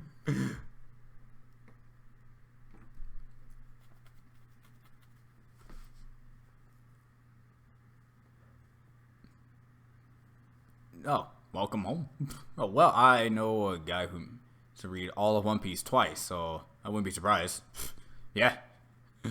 I know a guy who managed to binge watch all of the anime in like 4 days. And I'm like, that's literally impossible. He said he watched it all in double speed. I'm like, then it's slightly more possible, but still very much impossible. How do you do that? He also skipped the filler. And I'm like, okay, now you're getting more and more into the degree where you're getting to the possible aspects of it, but I still can't see it. Have you seen the movies? Coco, yes. Moana, yes. And Zootopia. Coco was fine. I'm not gonna say it broke any boundaries. The twist was, I can see the twist a mile away. What the real bad guy was. It's like, it's not hard. It's not hard to find the obvious twist of fate in Coco. I did like the dynamic with the family, though. Coco's adorable in both child and old person. Really good on that front. But Coco, 7 out of 10 at the very least. Moana, good, like the things. Dwayne The Rock Johnson, fantastic. Love him as Maui. I think he carried the movie for me, to be perfectly honest. 8 out of 10 on that one. And Zootopia, 9 out of 10 to a pure almost 10 out of 10 aspect for how they managed. Because I commend good writing in many degrees. And in this current day and age, for some reason, you have things like Batwoman, Supergirl, and a whole bunch of other different like shows and movies that are trying to do this thing that's trying to make it seem like I find it insulting to women to try to make movies, trying to make women these more powerful things in the universe. Because it's like you're trying to say that the only way to make women powerful is to make them so perfect that it's an unrealistic standard for a woman to get that way. But in Zootopia, they never really draw to the fact that that she is a woman. It's just that she's small in a big environment. How are you able to do it? It was just an add-on to the fact that women can find that empowering that Judy could do these things, even though she's a small bunny rabbit. I found her being a woman as a bonus and not as a necessary component as to why I should like her as a character. Batwoman is a horrible example of how to make a properly written female, strong female character. Along with Rey. I hate Rey. I hate Rey with a passion. I despise Rey, but I love Leia. Why do I like Leia, and why do I hate the thing? Am I sexist? Probably. I don't know. I'm pretty sure I'm not. But I like Leia because she actually had an arc. She actually had proper development with her abilities, showed her confidence, showed her competency, and stuff like that. So I love Zootopia, and I give it almost a full 10, but how it's able to portray so many different things and aspects in that. Zootopia is one of my favorite movies out of the Disney license. So, yeah, there's that.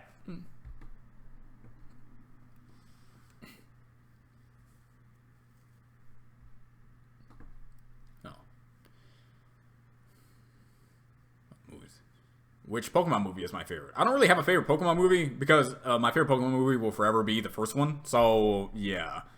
I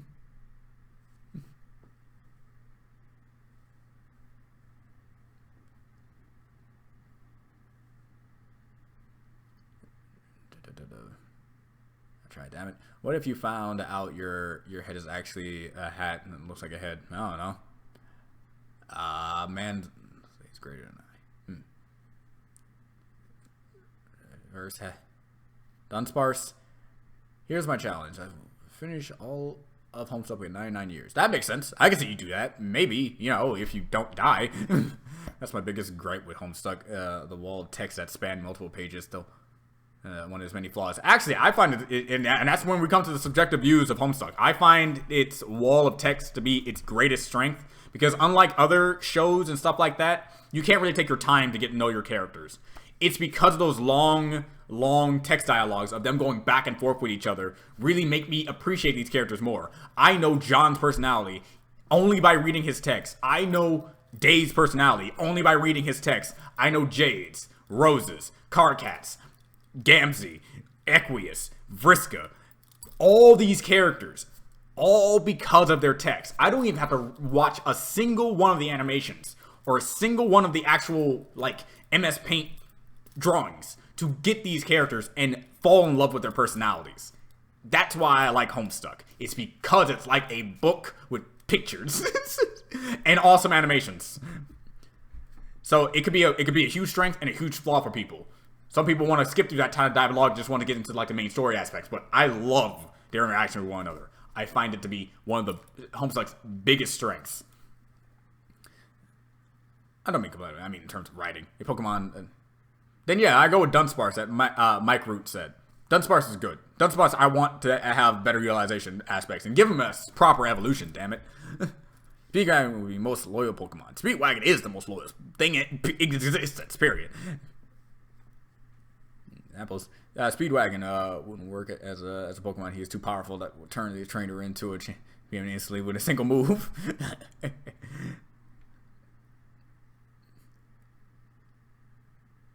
Space is fine, expendable. Which of the Pokemon movies favorites? Yes, first Pokemon movie. I like the Entei one. Entei one's good too, but again, I just have a soft spot for the first one. I would say the Pokemon that can travel through time, they use it once, and I'm like, why?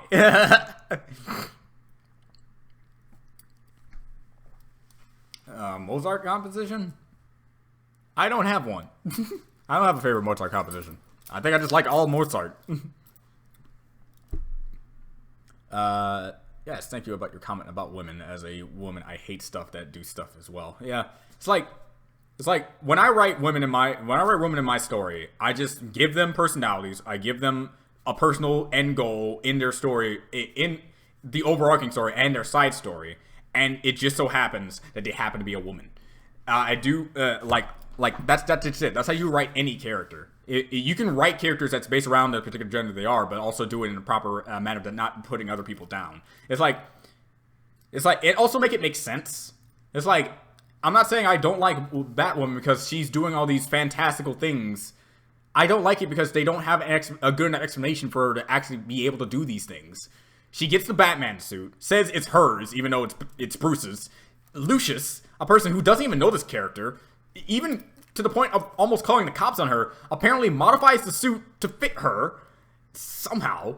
Then Batwoman is right there in front of the main bad guy who has killed 5 to 6 people at this point and says, as long as you don't kill anyone else, there you go. It's like, that's the dumbest. What, really? Are you serious? This is actually a really bad character. It's not the fact that she's a woman. It's the fact that she's a bad character, and that's the whole thing is that. It's the fact that you're making other women look bad because people are comparing her as this woman beacon. It's like, no woman should ever look at another woman as a woman beacon. You be your own beacon. I'm my own person myself, and that's not hard.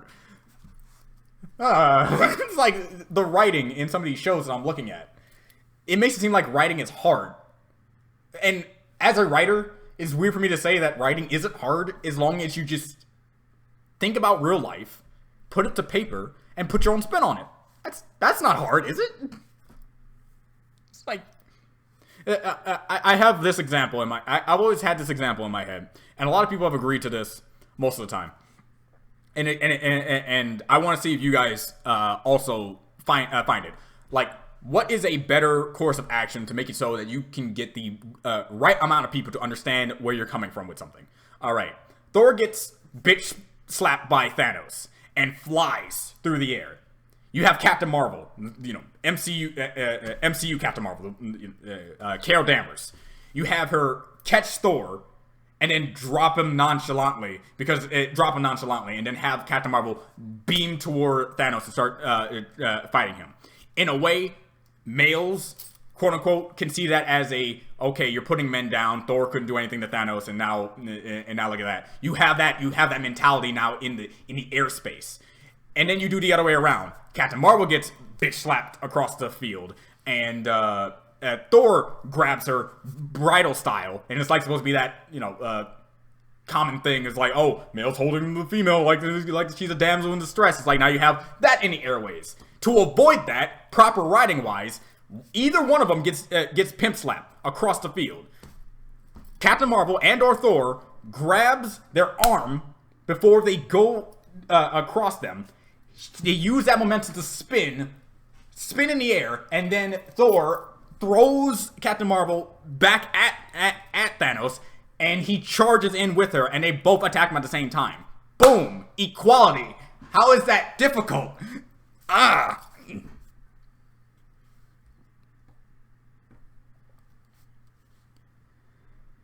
But whatever. I'm just one man. Plus I'm a man. I'm black, so at least I'm not a white male. I'm black.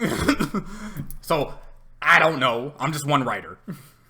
Watch Gravity Falls. You have to have Watch Gravity Falls. It's fantastic. Bill Cipher is way too overhyped. Actually used twice. Celebi was actually used twice. My favorite Power Ranger series is a tie between SPD Emergency and Mystic Force. One of the weird things that CW is acting like Batwoman was a success, but the rating clearly show it isn't. Do they think that they just pretended it works and will magically start working? When I watch Batwoman, I hated the writing, the acting, the overall portrayal of Batman as a character. It's like, you can make Batman incompetent, but don't make him that incompetent. He uses a grappling hook to stop a car, and then he just leaves. Because he believed that the grappling hook was enough to save the car. It's like, why not? Why not? No, it's dumb. You're dumb. You're dumb. You're dumb. And a lot of different other things of how they structure it. Yeah. So saying that most of the people who downgraded Batwoman is all sexist man babies is it's actually really dogging on the human race as a whole. Because you're actually taking actual people's legitimate criticisms and writing them off as children. And you yourself believe that you're in a higher form of authority to apparently say that. It's like, what the hell? Have you seen The Promised Neverland? I have not. Think of it. I have not seen Promised Neverland, sadly. What's your favorite Power Ranger season? I'm not good with seasons, but again, SPD Emergency and Mystic Force. Is there any manga you want to become an anime? Any manga I want to become an anime? All the manga that I want to become anime have already become animes at this point. There is one. It's called My Sister is a Demon, I think. I forget the actual title, but I think it's My Sister is a Demon or something along those lines. Let me see if I can look it up. But it's based around a goat demon woman who has like 1,000 young or something like that. I think that's her origin, and she becomes the big sister of this lonely kid. And while it is really heavy on the ecchi side, I do like the dynamic that they have, and it's a very heartwarming story. I love it. So, yeah. Not to mention that the manga artist is a hentai artist as well, so there's that. That is also a thing. So, hey, if you want to make OVAs, you got his permission. It's not a character trait. It's just a fact. Not a personality trait writers can use. Yeah. That's pretty much it. It's not hard. It's like Batwoman in the comics was always a lesbian. So anyone who says that I'm talking about the people who made Batwoman. Anyone who says that people hate Batwoman because she's a lesbian is retarded, because she was already established in the comics to be a lesbian. So clearly, if they liked her in the comics and they're just waiting for her to get a live action adaptation and they don't like it, it's clearly not that. It's clearly not that. Like, where do you get that notion? Where do you get that notion? I'm still pissed that SPD and Mystic Force never got a team up. I'm with you on that. They're my two favorites, and they deserve that. All failure. Yeah, it's like the only difference between Batwoman right now and Rey from Star Wars is the fact that yes, you do see Batwoman fail sometimes and get knocked out, and actually have some level of she doesn't know what she's doing, like how she didn't know the suit she was wearing was bulletproof. It's like, okay, you know how to use the grappling hook, you know how to glide, you know how to do this other sort of stuff with the bat suit, but you don't know that the suit is tough enough to withstand bullet fire. Okay, I guess that's a flaw. You do this, you do that. The only main flaws with Batwoman right now is that the main character, Ruby Rose's character, is just an unlikable person. She's just very unlikable. Like that's all I gotta say. She's just unlikable. I'm not Batman. I'm better. And then you proceed to upgrade, quote unquote, change the suit when people's lives are literally hanging. Literally hanging. I'm not joking. Literally hanging in the balance. And you're taking the time to change your appearance. If you are a hero, you don't care about image. If you are a hero, you only do your best to save people. And you are horrible at it. Very, very horrible at it. Especially how you treat your sister. Whatever. It means all failures. Batwoman is getting a second season due to a good viewership. What? That's a thing? That's a thing? Really? Really? Really? She's getting a...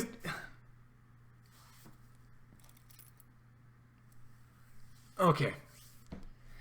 Alright. Alright. Whatever.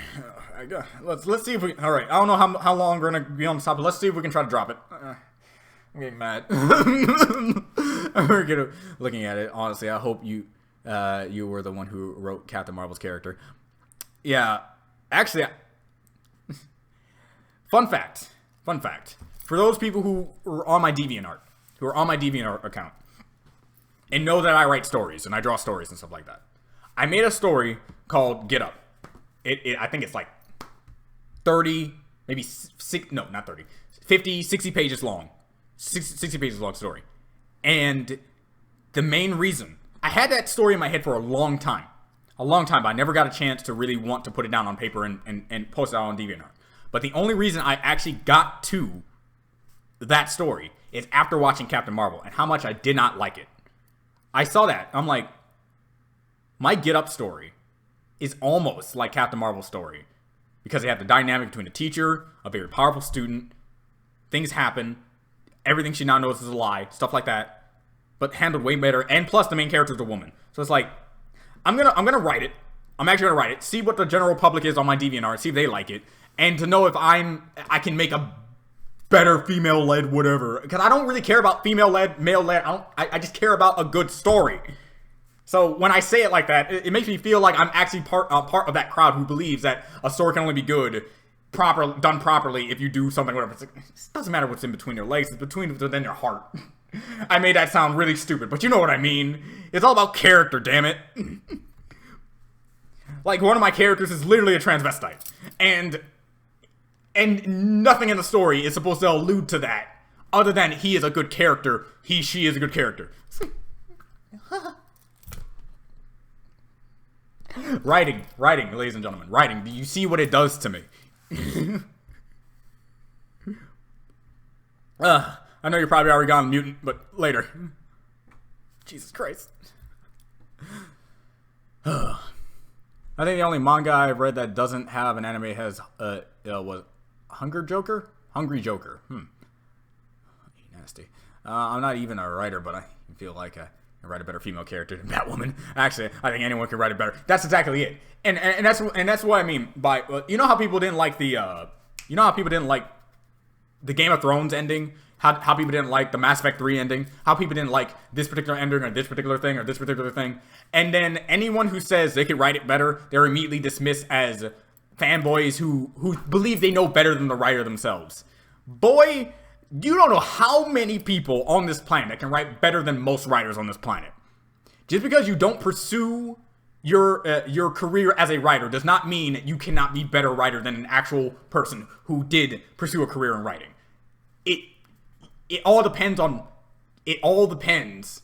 how they view story structure. That's just it. Good writing does not have to come from a certified writer. It can come from a fan who knows they believe in the character better. Like The Last Jedi. The Last Jedi was a bunch of fans who didn't get their fan theories. But here's the thing. Those fan theories are actually really cool and would have made Star Wars a hell of a lot better if they actually did take those fan theories into consideration. Just saying. But since they're fan theories, you write them off as a bad thing. Some of the best Star Wars / content from other people's medium come from fans and their ability to write something. So anyone who wants to say that they can write a better Batman woman character, I believe them verbatim because they have that capability of being a better writer than these guys. They're like, how can you get worse than that kind of writing? Wonder Woman comics was into bondage. Really? Did not know that. And I like Wonder Woman. Wonder Woman as a movie was great. It's like, it had a horrible last act, but that's mostly due to the horrible CGI budget, but nothing about her character. Wonder Woman as a character was fantastic. I love her. The way you described women writing in the of Amy Rose in Sonic Boom. Rise of Lyric. Not the Sonic Boom cartoon in the game. Because Amy commented on being a woman a lot. Yeah. And it's funny how in the show, they make fun of that, and even having Knuckles take her down a peg in feminism. It's like, that's funny. See, that's funny, and also not degrading in any degree. It's like, I love that. That's why does Sonic Boom have good writing? I like how they act like people are review bombing Batwoman and using that as an excuse to insult people. But a few weeks ago, most of them were review bombing Joker. Yeah. I've been writing a script for a comic and it's not that difficult. Just a bit of though. Yeah. It's like as long as you know general things of what not to do when writing, such as don't contradict yourself, don't contradict your world, don't contradict the character. It's like if you have a pure Paragon character, you're not going to just have him shoot a guy in the head randomly without any proper reason or setup to it, right? stuff like that. As long as you adhere to basic levels of storytelling, you're gonna make a good story. And that's just it. And they don't seem to know how to do that in the Arrowverse shows these days. And it's like I've gone on record multiple times in middle school, high school, when writing my story, that I love to write female characters because I find them to be more fun to write, to tell you the truth. Just more fun to write. There's a reason why one of the most powerful characters, and DJ, you've already read at this point. In my story. In the prologue, Sagi is my favorite character to write about because she is just a mega bitch who will do whatever she wants because she has the power and ability to do it. And I love those types of female character writing. I love those confident, will strut on your face if you're on the ground kind of characters. And Sagi is one of my favorite characters to write for. And there have been moments in a story where I purposely make it so that I have to put her in a scene because I like writing her so much. Like, female characters to write about has been always my favorite thing. And I've always had problem writing male characters because, well, I've been growing up with 5 sisters. So I know more about females than I know about my male compatriots, sadly. So it's like, I guess I have a little bit of a bias when it comes to writing female characters and how I believe I can write a better female character than some of these some of these people who write female characters like Batwoman, Supergirl, Rey from Star Wars and stuff like that. It's like, there's so many easy ways to make this likable, but yet you're choosing every way wrong. I was like,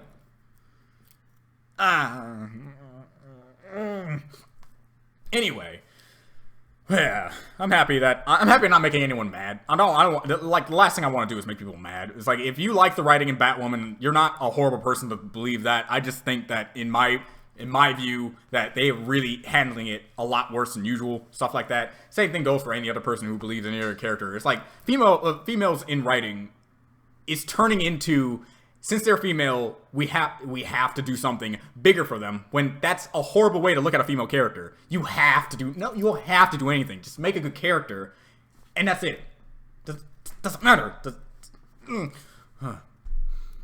Anyway, okay. Like, for example, proper example. All right. A good character is like Kamina. Kamina from Gurren Lagann is fantastic. Would Kamina's impact for Simone be any different if Kamina was a girl? The answer is no. They will do the exact same things, have the exact same motivations, have the exact same plot lines. Hell, you can even keep the thing where her and Yoko can still be a thing at the very end where he gives her a kiss. Doesn't matter. All the stuff that Kamina did, if it was a girl, would mean absolutely nothing in a different standpoint. She would still be as loved as Kamina. Kamina is just as loved as he would be when everything happened. That's just it. That's the proper example. Take the man out, make it a female, do the all exact same things. The fact that it was a good character means nothing. The fact that it was a good character means nothing. The fact that it's now a female. That's just it. Not to mention, there are a lot of people in fiction that I would prefer to be females, and because I like that dynamic a little bit more. Like Frieza, I really thought Frieza was a girl first and foremost, and I'm like, I like this chick. Then it's real like, no, it's canon. It's a guy. It's like, dang it.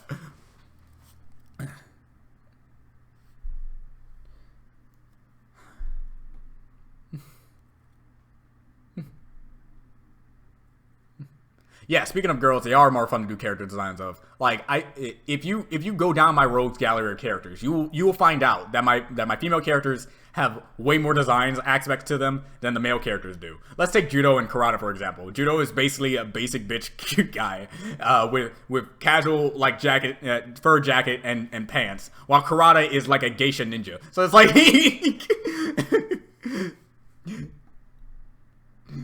So yeah, I really have fun. I have more fun writing. I really have more fun designing female characters than male characters, to tell you the truth. Same thing with Yoko. Same thing with a whole bunch of other different characters.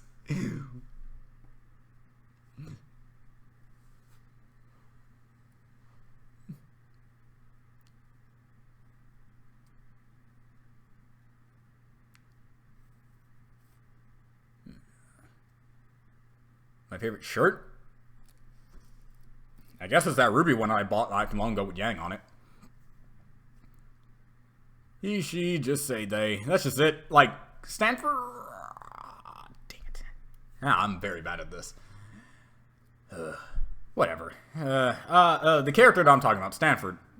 Stanford doesn't... He is a he. He is a he. He is canonically, and he, in the story, refers to himself as a he. And so if I call him a they, that's actually being insulting to the identity that he is. Does that make sense? I guess that makes sense. Makes sense to me. Adventure Time is on HBO. Really now? Alright. What's your favorite Canadian city? I don't know many Canadian cities. I like all of Canada.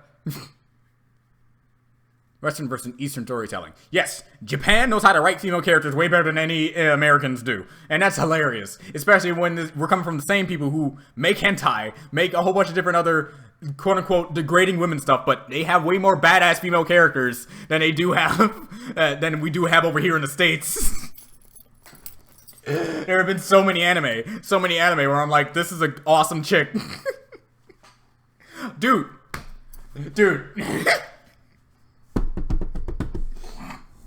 Tanya the Evil is the best trans story ever, simply because Tanya is a guy in a female's body, and this female is so badass amongst everyone, and yet everyone in the anime refers to her as a she. So it's like, take that, all others.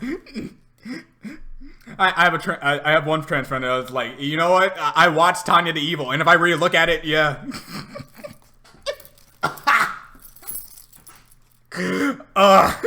Anyway, there's that.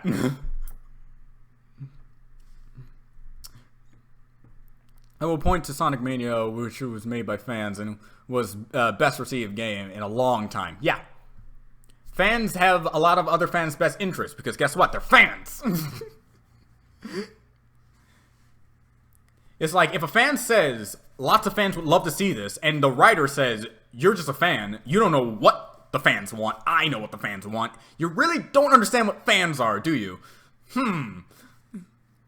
Look, I'm all about artistic vision. Like, if I had a story that I want to end into this particular way, and I know people are not going to like it because it will be this or that, then I would understand probably tweaking a few things to make it more acceptable for people who like this series and would kind of understand that there will be kind of like a kick in the face to people who like these characters, something like that. But, again, you should never, like, take away your artistic vision. If you want your story to end this way, have it end this way. But also understand your own personal storytelling if it contradicts your own lore. Because a storyteller can be wrong. The word of God can be wrong if they don't know what the hell they're doing.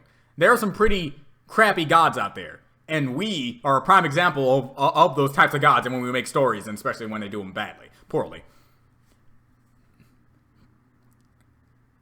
Male or female, just be a good damn character. Just be a good damn character. It's not hard. Watchmen. Cowboy versus Pirates versus Samurai versus Ninja versus Alien. Who wins? Aliens. Character can be good no matter which gender, race, or whatever. You just have to write it well and not be stupid. It's not hard. It's not hard. Basic philosophy in writing. It's not hard. Oh, shoot, Sagi. And her design reflects it so damn well. Yeah, thank you. I'm really happy that it's like one of the main things that I want is that when the designs tell a character, and Sagi's design, she just doesn't give a damn. And I love her so much. Is there any song you like and never remember the lyrics? No, because I remember all my lyrics. So is Sagi like Tatsumaki from One Punch Man? Yeah, basically. Only difference between Sagi and Tatsumaki is that Sagi won't get angry if you call her a child or something like that. It is very hard to make her angry. Let's say that much. Any emotion would just be annoyed to disgruntled, but when you get her angry, then you know you did something wrong. She will only get angry 5 times in the entire series, if I remember correctly, in my head.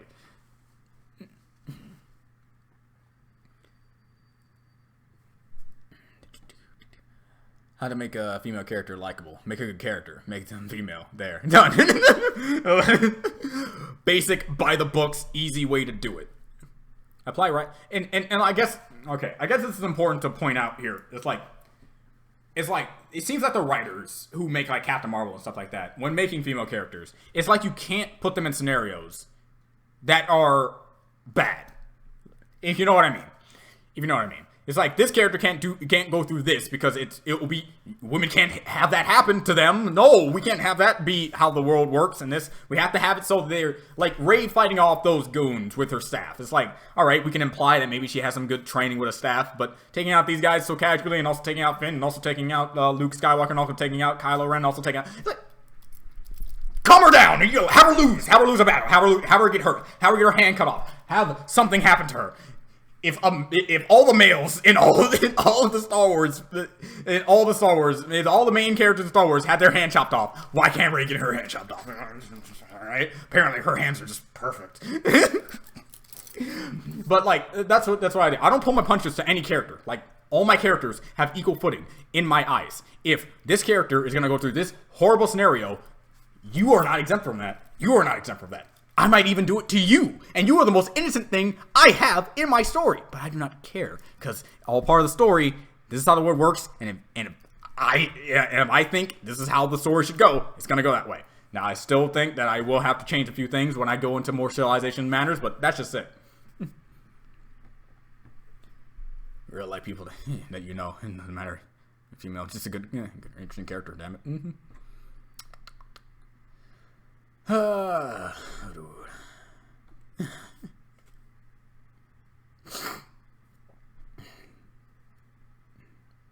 miserably. What's the quickest way to kill someone with a chalk eraser? Jam it through their ear and then have it so that it applies enough force to go straight into their brain. That, or do it through the eye. I don't know.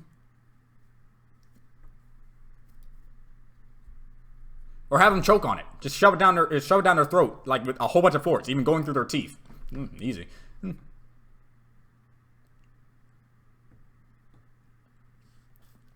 I thought Frieza's form was Cyber Monkey first. Cyber Monkey first. Kind of ironic when you think about it. Yeah.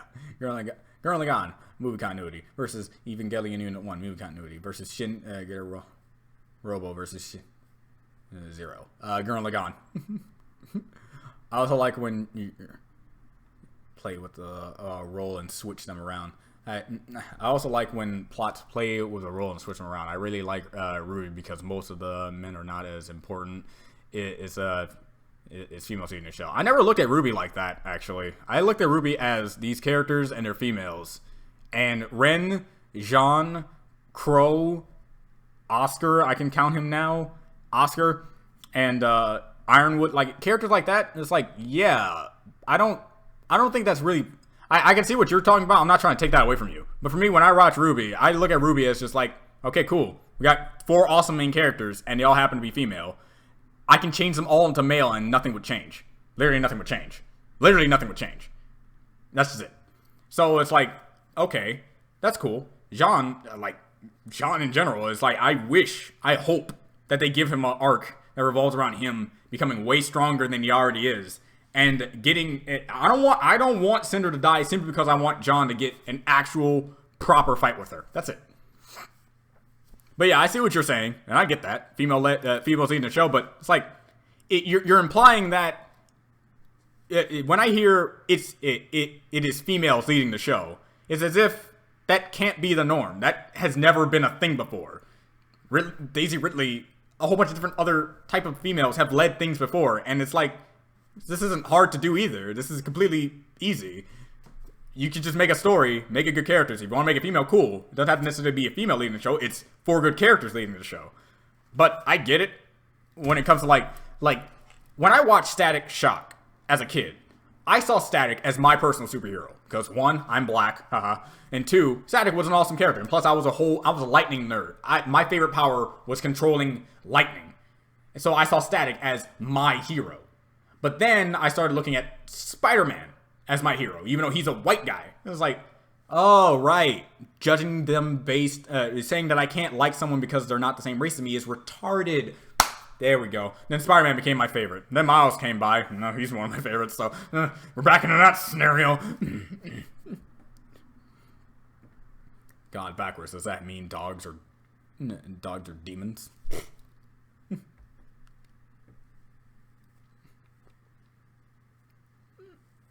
Have you ever given a nickname to your left arm? Yes, I called him Lefty for a long time. Then I grew up. You like eggs? Yeah, only if they're scrambled. You ever visited other states before? Nope. I've only been in the states. Okay, I was confusing state with countries for some reason. Yes, I have been to New York and every place in between. from Texas to New York. So there's that. But that's about it.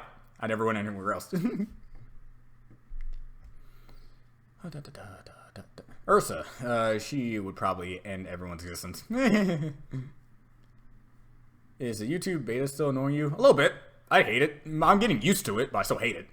Same thing you said about cultural diversity. Yeah. Why can't you just make a character and he's happen to be black or Chinese or Japanese or whatever? Just make him a good character. Like, that's the baseline. That's the basic mold of how to make anything good. Make it good. And then do whatever you want with it. That's it.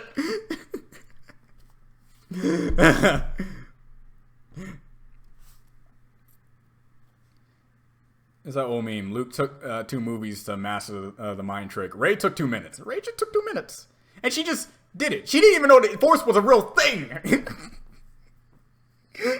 Until brought up. She thought everything was a legend and a myth. And now suddenly she's just doing everything casually. And then she beat Kylo. And people keep saying, oh, but Kylo was shot by Chewie. It's like, pain, rage, anger, and all that sort of stuff fuels and empowers a Sith warrior. Have you seen Luke? Have you seen Luke versus Darth Vader? Have you seen in this case, Anakin versus Obi-Wan? Hate is a good fuel source for Sith fighters. It's like, she should not have won, but she won, and now she's fighting him again, and I don't care. I could not care less. What's your favorite word? Supercalifragilistic. Oh, no. My favorite word is pericardiodamatosis partitis stericambicosis, and I can still say it after all these years.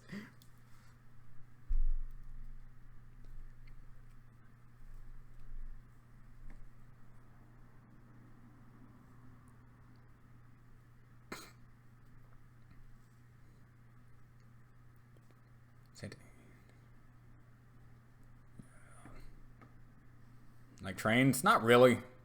They hurt, like, a lot if you're in front of them. And also, I got, like, a $75 ticket being on one, so... Which do you refer for a weapon? Swords, guns, or arrows? Prefer? Swords. I've always been a sword boy. Basic bitch. Who would win? Cyborg, Big... oh, my God. Why does everyone always keep bringing this up? I think it's just you, Paulo, but still. Why do you keep bringing it up?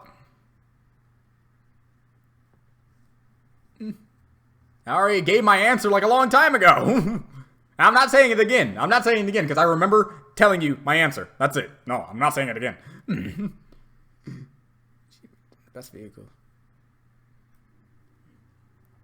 What do you think about Ash finally winning a Pokemon League? That's what we were talking about for like the first full hour of this live stream. So welcome to the live stream.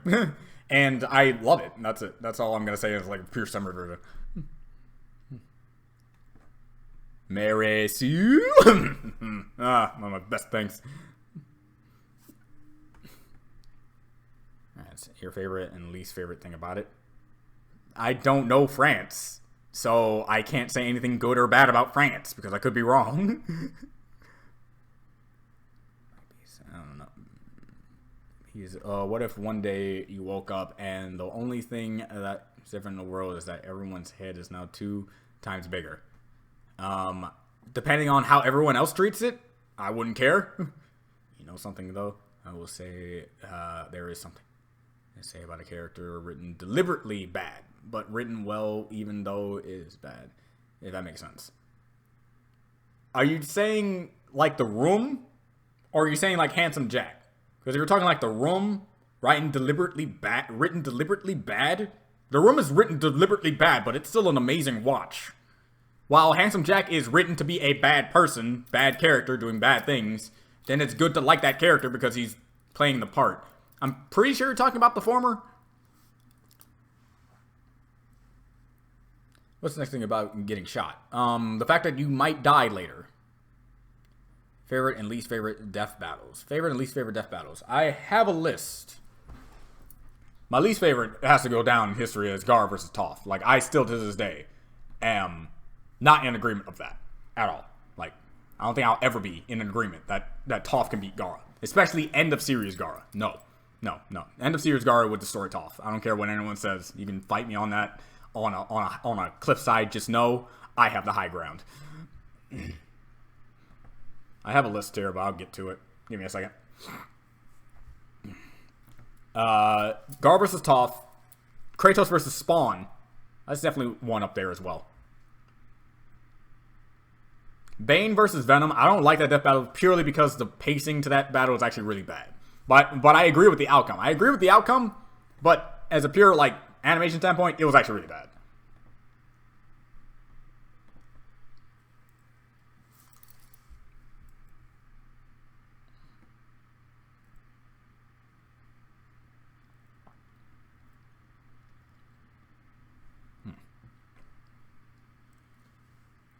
Now, Prince Sakura Haruno from Naruto is an example of badass feel on not getting the respect she earned. I mean, people still call her useless over Hinata, who never did anything useful. Okay, now see, unlike the time where I can't admit that I ever thought Ash wouldn't win at something and stuff like that, and I always been a person who always believed in his abilities and always got disappointed in writing. I was one of those people who always shat on Sakura like all the time. I think it's primarily because she was the basic I love you because you look cool stereotype, and I hate that type of female character writing. It's like, she likes this person because he's cute. I hate that. And strong. I hate that. And smart. I hate that. And he treats her like dirt, while Naruto tries to bring the world to her, and she treats him like a child, and punches him whenever he does something, or even doesn't do something that warrant that punch. And I hate that. I hate that so much. Sakura's useful abilities stem from being a good medical ninja, being able to summon Katsuyu, and his freakishly large amount of strength reserves, be able to punch the ground and then giant tremors will happen everywhere. Hinata's best feats is motivating Naruto, keeping his sanity in check, being a wife for being there for him when other people couldn't, especially during the pain fight. Then you have the last feats that she's done. Hinata has done some useful things, but I agree. When you compare it to Sakura's, she has done more. But here's the thing that really made me stop liking Sakura. She tried to play with Naruto's emotions and feelings just so she could put Naruto in his place, so she could go out and think that she can kill Sasuke herself, knowing she has these feelings for him, knowing she has no real actual means to actually kill Sasuke. And after Sasuke tried to murder her twice in a row, she still has so many love and emotional feelings. It's like, I can't like you. Like, there are moments where I can like you, but after that, I honestly cannot like Sakura as a character. That's it. But Hinata, she has done nothing to make me say, I cannot like you. In fact, it's because she's adorable. It's because she actually can fight when she wants. Her motivation is stemmed from Naruto, the main character, and actually looks at his feelings and emotions properly, like an actual woman could. It's like, okay. But that's it. I do agree. Sakura's more useful than Hinata, but simply saying that Hinata never did anything useful at all is actually stretching it a bit. It's like saying her going after Pain did nothing, even though Naruto would have lost. And died even, probably, if it wasn't for her intervention. Granted, she lost, and she died, quote-unquote, almost died. But if it wasn't for her jumping into the fray, unlike Naruto's best friend Sakura, just standing there on the sidelines, not even trying to throw one punch at him, I have to give Hinata some props.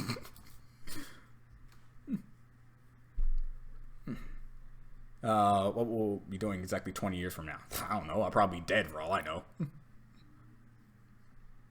I can't remember it, but book about a teenager that no one likes, but a good character could see. Not that great. Such. Yeah, that's good. How often do you watch anime? Not as often as usual. Maybe sometimes every month. What do you think of Godzilla? Love it. Love that series. Godzilla is some of my favorite things in fiction. You must really hate Amy from Sonic Adventure on then.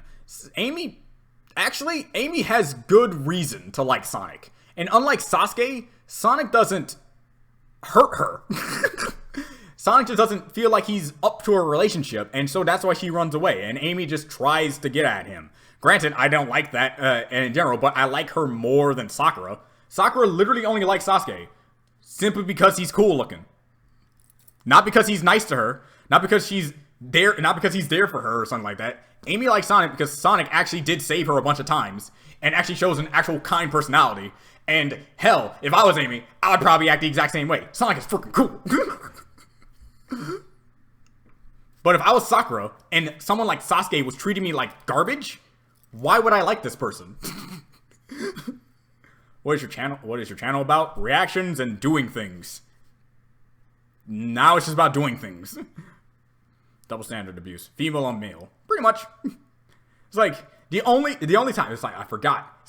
He's known as the Thought Slayer. I don't know his name. I think it's the Aho girl or something like that. I don't remember the name of the anime. But you have a guy who just physically abuses this one chick because she's an idiot. And it's like, it's hilarious because she deserves it. She honestly messes with this man to the point where he has to defend himself. Because she is sexually harassing him, sexually stalking him, doing these sort of things. It's like, man, I love him. It's like, that is the only example where I can agree. It's like, that's hilarious. But I can't see Naruto doing the same thing that he does, that Sakura does to him. I don't think that can ever work.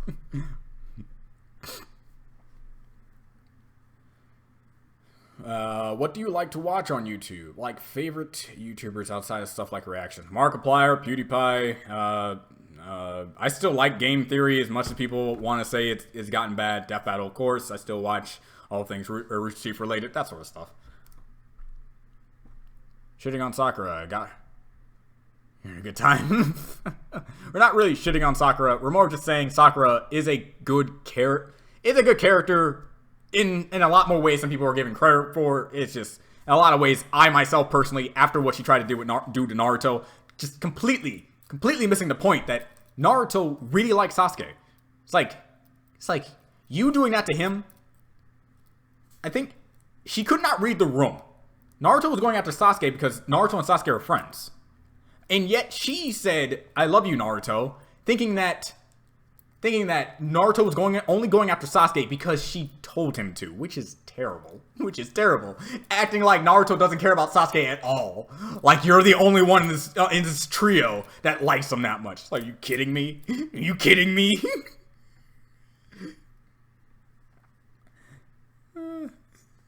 I still remember when you threw a hissy fit over Roshi versus Jiraiya. Hissy fit? I don't know what your definition of a hissy fit is, but all I said is Roshi versus Jiraiya should not happen because the outcome is obvious. Why do people want to see a fight where the outcome is literally night and day? Roshi will win because, one, he can contend with people like Jiren and a whole bunch of different characters that can blow up planets, and Jiraiya can barely carve a mountain in two. Are you kidding me? It's not a hissy fit, it's simply trying to point out that this is a dumb match to begin with. Now, if Jiraiya won, I would have a hissy fit. I'm like, Jiraiya should not beat Roshi. Roshi destroys Jiraiya. Why do you even want to come up with that sort of thing? It's like, I don't know what your definition of a hissy fit is. If it's just having an uproar about a particular subject matter, then again, it's wrong because I was only expressing an emotion that is, this should not have even happened. But since it did, I guess, yeah, sure, I got a little angry. But saying I got angry is saying that it affected me, even though it's one of my favorite death battles. That's the problem. It's in my top 5 favorite death battles because I love the animation, I love how they handled things, and I find it interesting on how they had Roshi last as long as it did. Plus, the inciting incident as to what's made him fight was actually really funny. A lot of things in that battle was good, but the fact that the battle exists makes no sense to me. I don't get it. Who would think above Dragon Ball, think that Jiraiya could beat Roshi? No. No. If Weather Report wasn't Soul Eater, would it be called Soul Weather? If it was Soul Weather, they're still gonna be turned to snails. When heavy weather, heavy soul. Why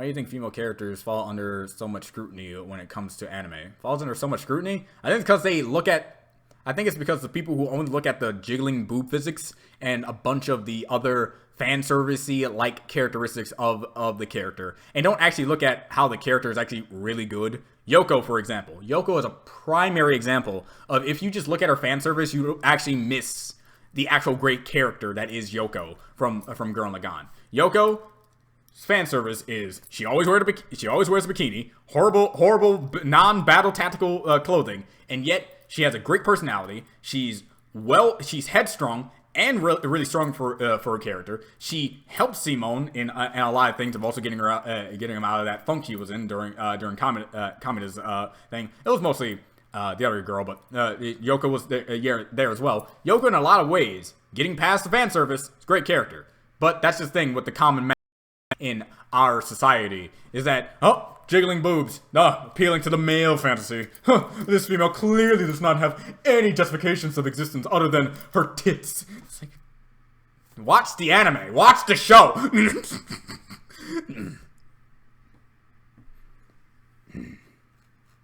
Reading this right now, what would you be doing? Reading this right now. That's it.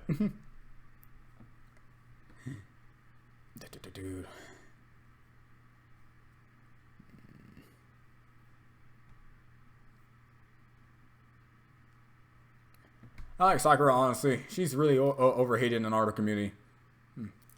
I like Ino more. Yeah, and I agree. She is overhated. But I think it's very hard for anyone to try to convince me that I should start liking her after my particular reason why I do not like her character. She got one shot in the manga in that fight against Pain.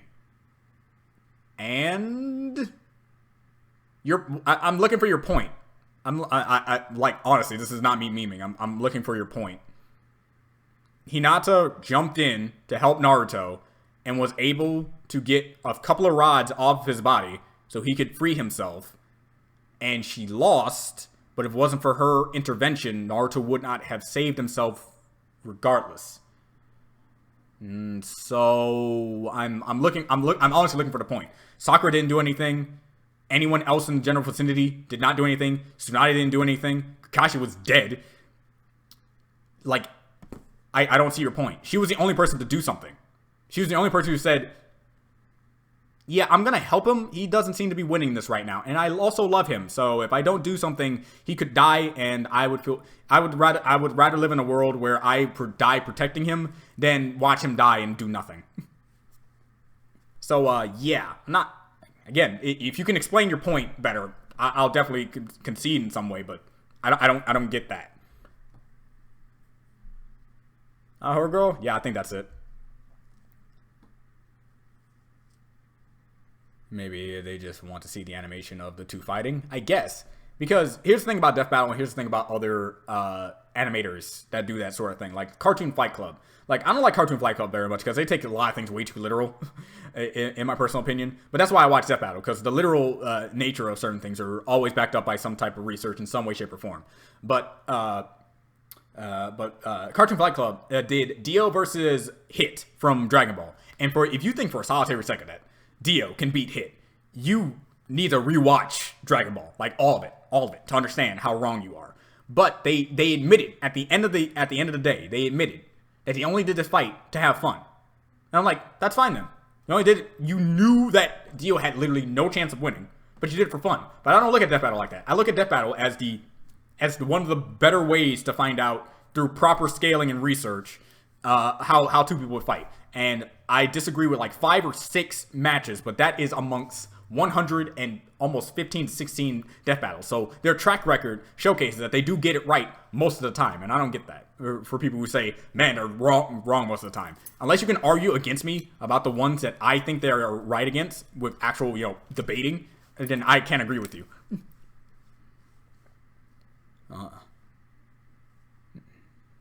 First 3 seasons of Naruto. Did Sasuke actually turn evil? Did he get possessed or have an evil turn or something? He got away from Naruto, and since Orochimaru already took a body, he could not take Sasuke's body when he came over. So he trained it for 2.5 years, and that training was so intense and good that he actually managed to get more powerful than Orochimaru and got to Orochimaru at its weakest state and killed Orochimaru. Then he proceeded to do a whole bunch of other different things. His evilness isn't really evil. It's more as that he's acting on impulse, really. I think that's the best way I can really put it. He's acting on impulse depending on what he wants to do. His primary goal is to kill his brother. After he killed his brother, then he got another goal to destroy the Leaf Village because he found out the truth about his brother. And now he wants to become the Hokage because he believes he can remake the world better than other people have because they really don't know how to make the world better. So really, he's just a guy who doesn't know his real purpose. Between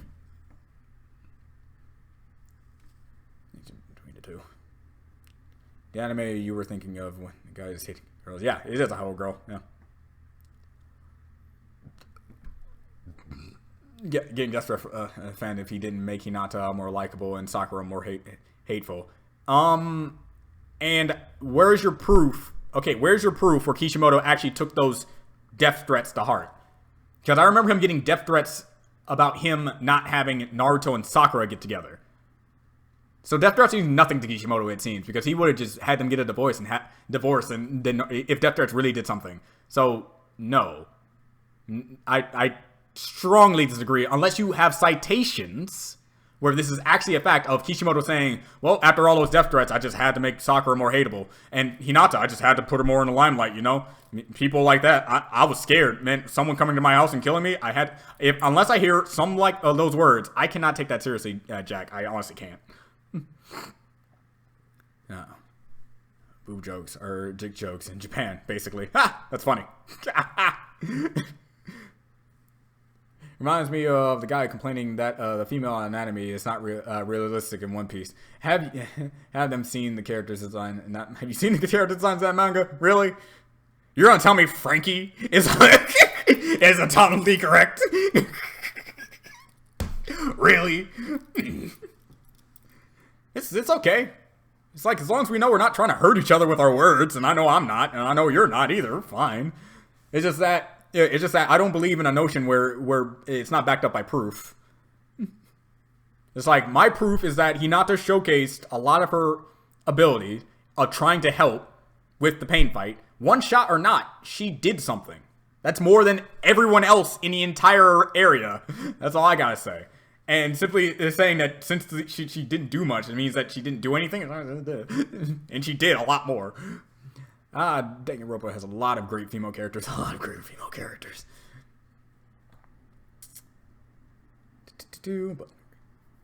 But the research in Death Battle sucks. Give me examples. Give me examples where the research in Death Battle sucks. Alright? And then we can have agreements and disagreements. Because right now, other than the Dragon Ball, other than Goku versus Superman, their research seems to be pretty well founded. That's it. So give me examples. Give me those examples. Don't just say things. It's kind of like what they tell us in art school. When you're about to critique a work, don't just say it's bad and they do this wrong and they do that wrong. Give examples and show me why you believe that in other ways. It's like, their research sucks. They say Goku has a time 50 multiplier with a Super Saiyan, yet they do the math wrong in their overall analysis rating on the side of the screen. That's a proper example. Saying that the Cloud feat in Sasuke vs. Hiei isn't valid because reasons is not a valid thing. They have the calcs. They gave you proper calculations to this thing, and unless you can debunk this calculation with your own calculations, you can't say that.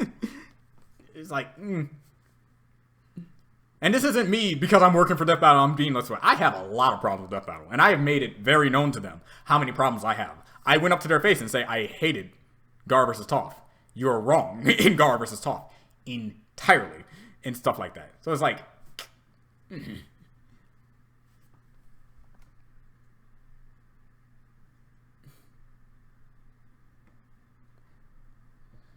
what do you think about My Hero Academia? I love that series. It's fantastic.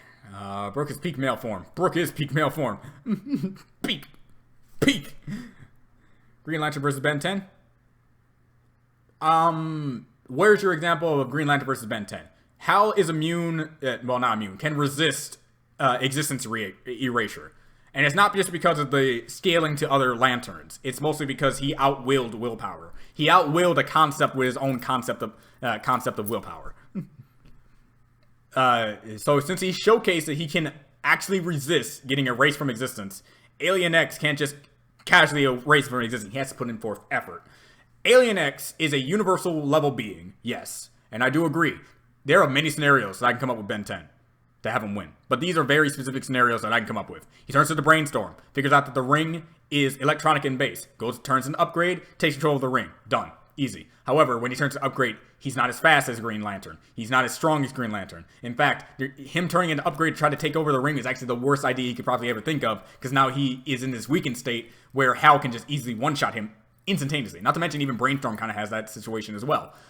The only characters that really give Hal a fight is Alien X, not Chromostone, the Chromo Sapien, and anything else in between that can go in those two characters. But that's a very specific scenario when Hal is showcased on multiple occasions to fight god-level threats, even fight the Spectre, who is a multi-universal threat. So there's a lot of things we can go off on that.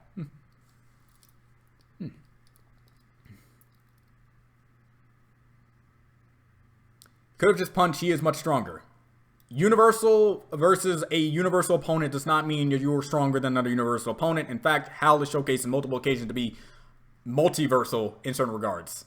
Certain Hals are way stronger than other Hals. Let's just go on that front. Now, let's say I agree that Alien X should have actually been, to tell you the truth, I agree. But again, I'm only going with off the factors that it's not just clear cut. It's not just a clear cut, hey, Alien X should have won because of Alien X. I'm saying Alien X should have won because there are many other things. Above 5 dimensions. Where'd you get that? If he was above 5 dimensions, he shouldn't have died. Like that one time he died. Remember that one time he died? 5-dimensional beings don't just die to that. I'm sorry. But all in all, Alien X should have won because he has better time manipulating abilities, and how Hal won doesn't even make any sense. He killed a Ben from an alternate timeline and went back into the portal. Alien X is still waiting right there for him to destroy it.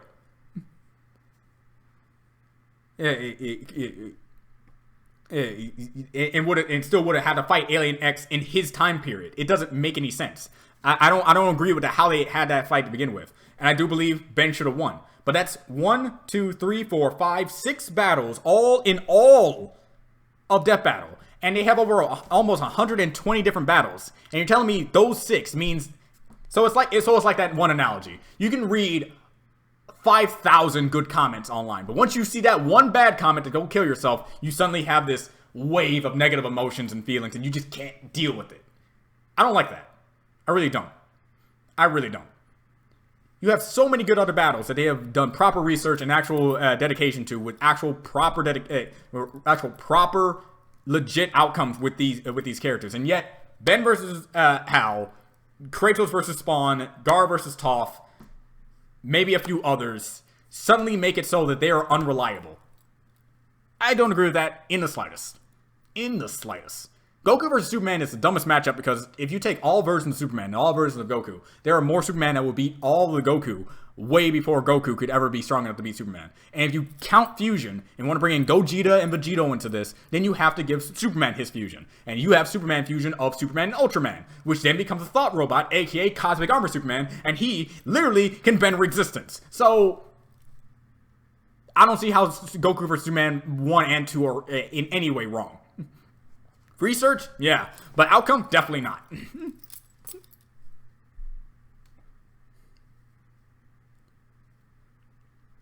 It's true. The only time I've ever disagreed with Death Battle is Sonic vs. Mario rematch. I agree with that too. Sonic vs. Mario rematch is very wrong to me. There's one. There's another one for you. And tell me that Sonic defeating 2 gods and a bunch of other things if Mario beats Hyper. Because if you really take into consideration, they take Hypersonic and the Invincible Star Sonic. If you put the two together, Sonic should still win because the Invincibility Star does not last as long as Hypersonic does. So Hypersonic could last longer than the Star Mario, making it so Sonic would win. Done. Easy. It's not hard, to be completely honest. They don't cancel each other out if one lasts longer than the other.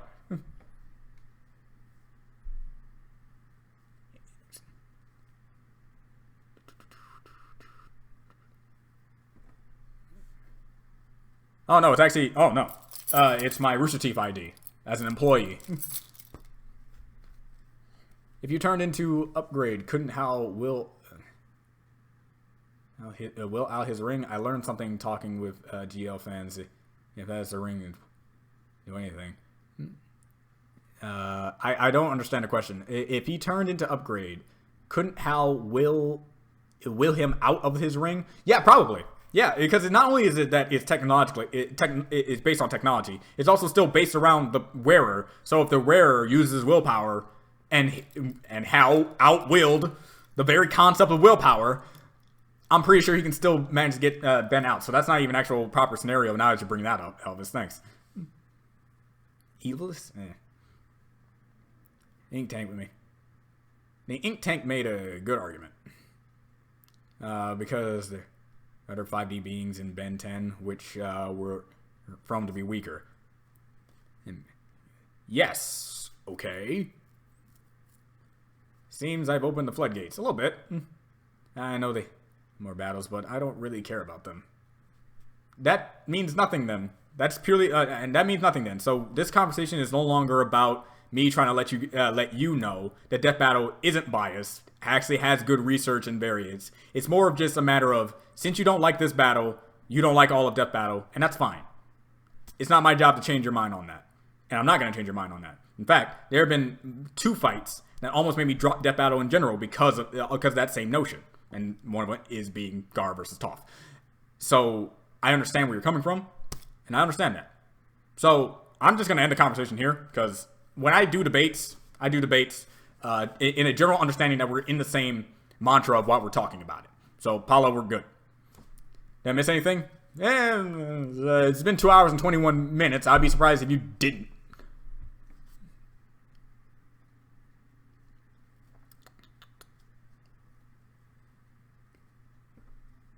I agree. I don't care. Fine. I still don't like it. Death Battle will always be talked about in your streams, huh? It'll never not be, even if I wasn't working for them. And you know something? Remember that time in Sonic event where Sonic lasted in his hyperform for an entire week? Yeah, that's real. Yeah.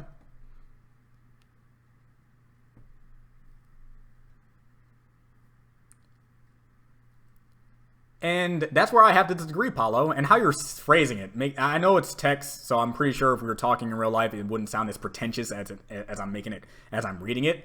But you're saying it like, hey, I said their research sucks. I don't like it. Go ahead. Saying go ahead, you see what I'm talking about, right? This is why we can't really have conversations like this, and I hate conversations like this.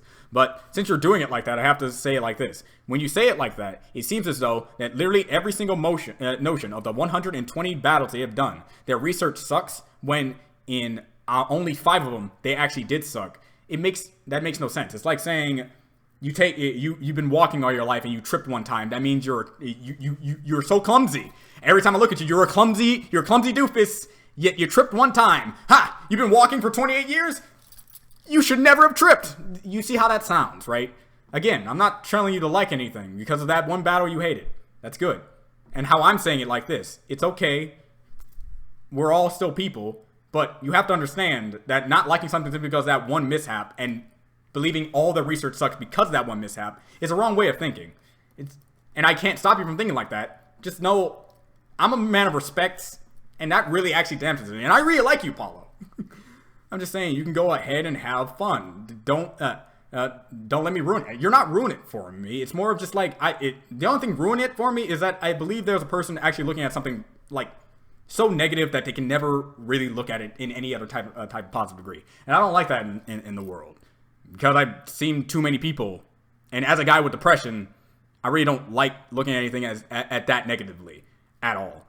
And Paula, that really does put me back in that state. Whew. Yeah. It matters.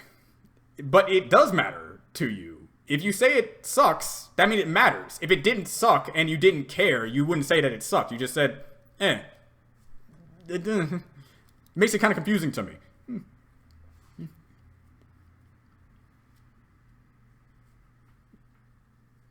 Okay, cool.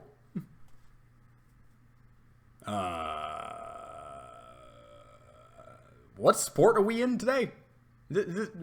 What sport's going on? Is it basketball season, football season, or baseball season?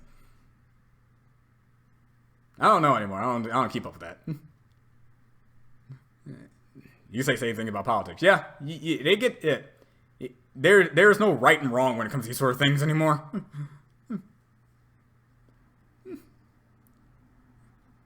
It feels more biased than it really is. I am a Sonic fan. I just like Mario vs. Sonic rematch. I know that there's evidence against it, but I don't hate them. It's like, again, it's a matter of which he doesn't.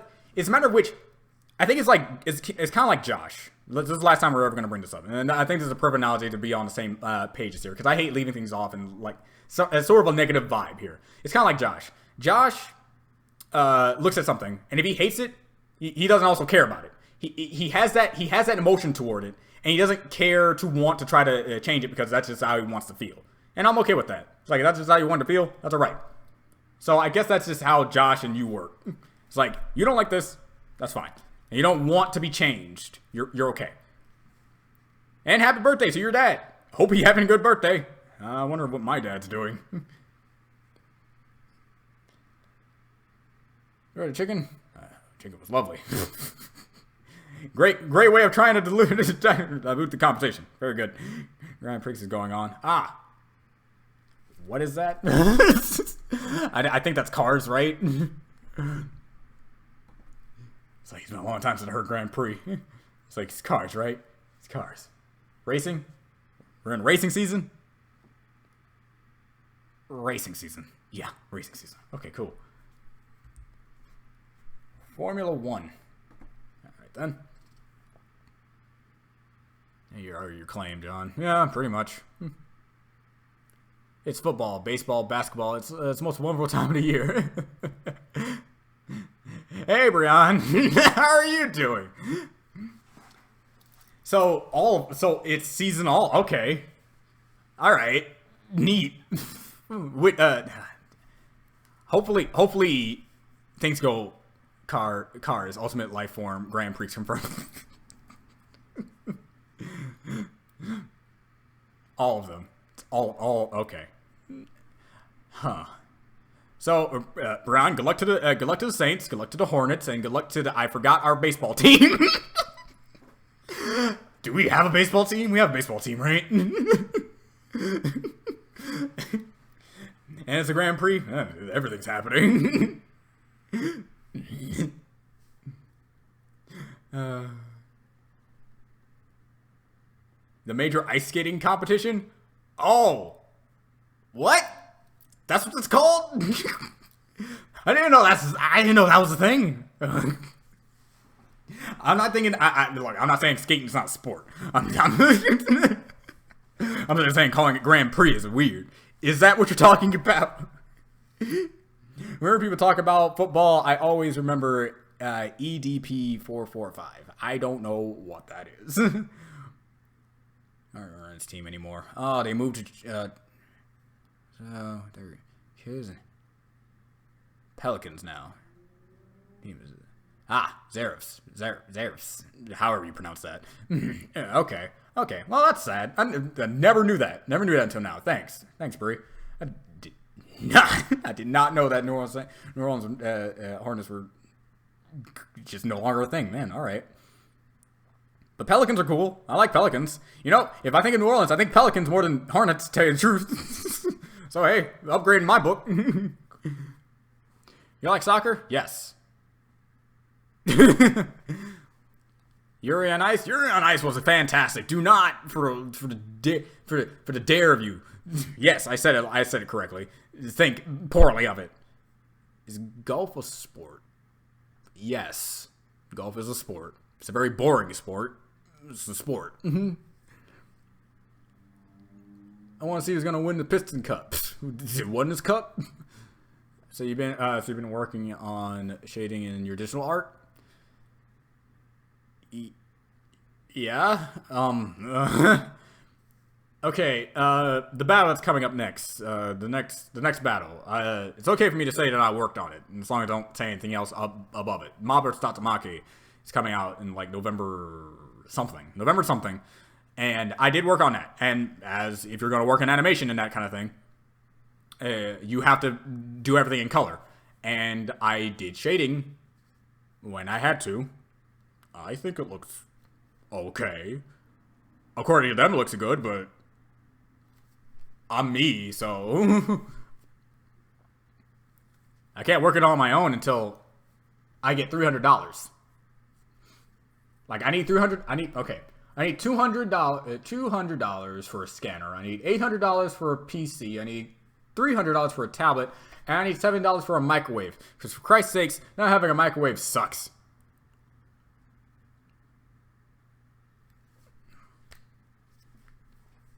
but one. What was a series you really wanted to like, but one thing held it back?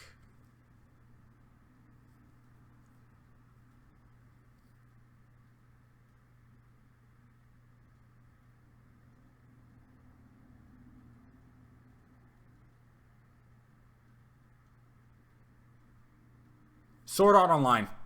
There you go.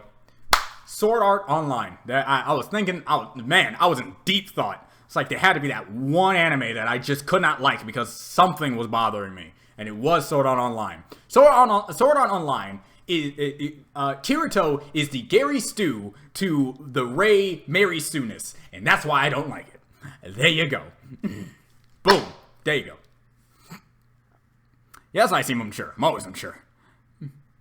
Yes, building my own PC because this laptop of mine is not doing what I need it to. And according to Goat, all the parts necessary equals out to at least $800, including taxes and fees. So it's like, yeah, it's like I could not. His Gary Stu-ness made me not like this. It's like, that's why I try to make sure that my main character is nothing like that guy. Like no. I like Death Battle where people who uses voodoo powers. What's his name from JoJo Part 4? The guy with the mannequin. Versus somebody else. I don't know, someone else. Kyoto versus Wei would be an eternal stalemate. Both are way too suish. Alice versus Sasori. That's a good one. Yeah, that's a good one. I can see that. The Surface guy? I think so. I forgot. See, he was such a minor guy, I don't remember his name.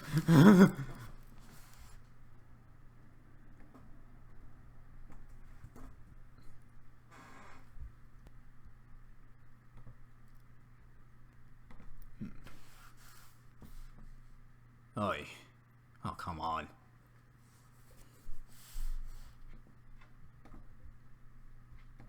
Alright.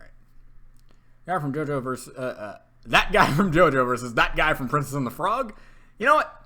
Yes.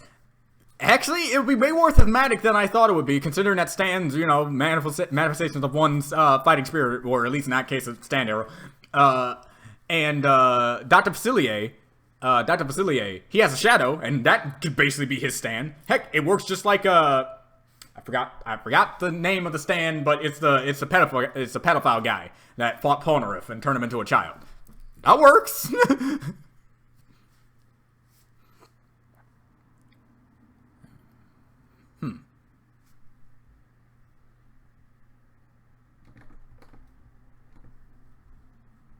Yes, that guy. Yeah.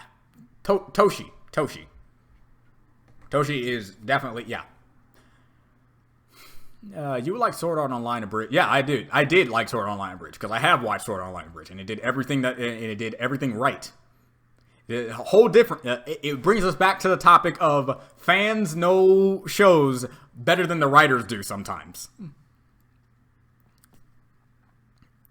I kind of wish there were more Toho characters in 1 minute melee in Death Battle. Yeah, Sakuya versus Dio was definitely one of the highlighted 1 minute melees, mainly because they had him stop time at the last second mark, and I thought that was amazing.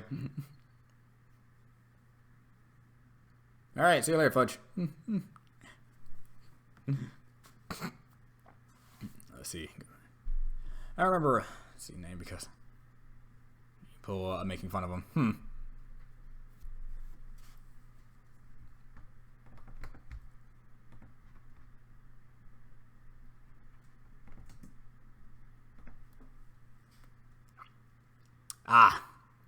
Yeah, I mean, have you seen his hair? How do you not make fun of that guy? How can you not make fun of him?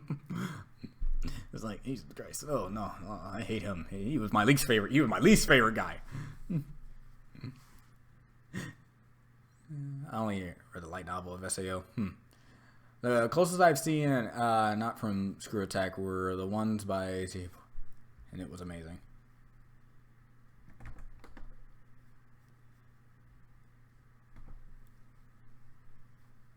Ah, yes.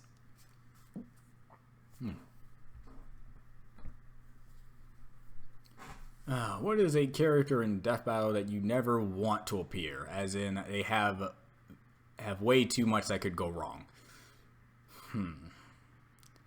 One that I know for a solitary fact, they put him in, it's just going to be nothing but negative, even if he wins.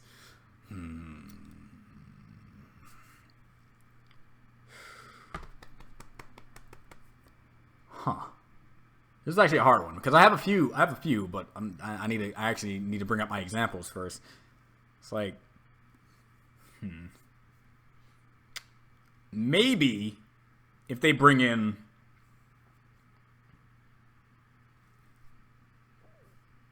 wow, I don't know. I know there's an example. I know that actually, yeah. I was going to probably think of Saitama. Thanks, Paula. I was actually going to probably say Saitama. Because if you put him in, yeah, it's a damned if you do, damned if you don't situation. And Paulo bringing up Saitama is perfect. Because if you have him scale properly with his abilities, people are going to be like, but we don't know his full potential. And you're making him fight someone who clearly is way more powerful than him if you do it that type of way. How dare you, Death Battle? And if you make him the one-shotting god, then it's like, why even put him in a Death Battle to begin with? So yeah, if you're damned if you do, damned if you don't.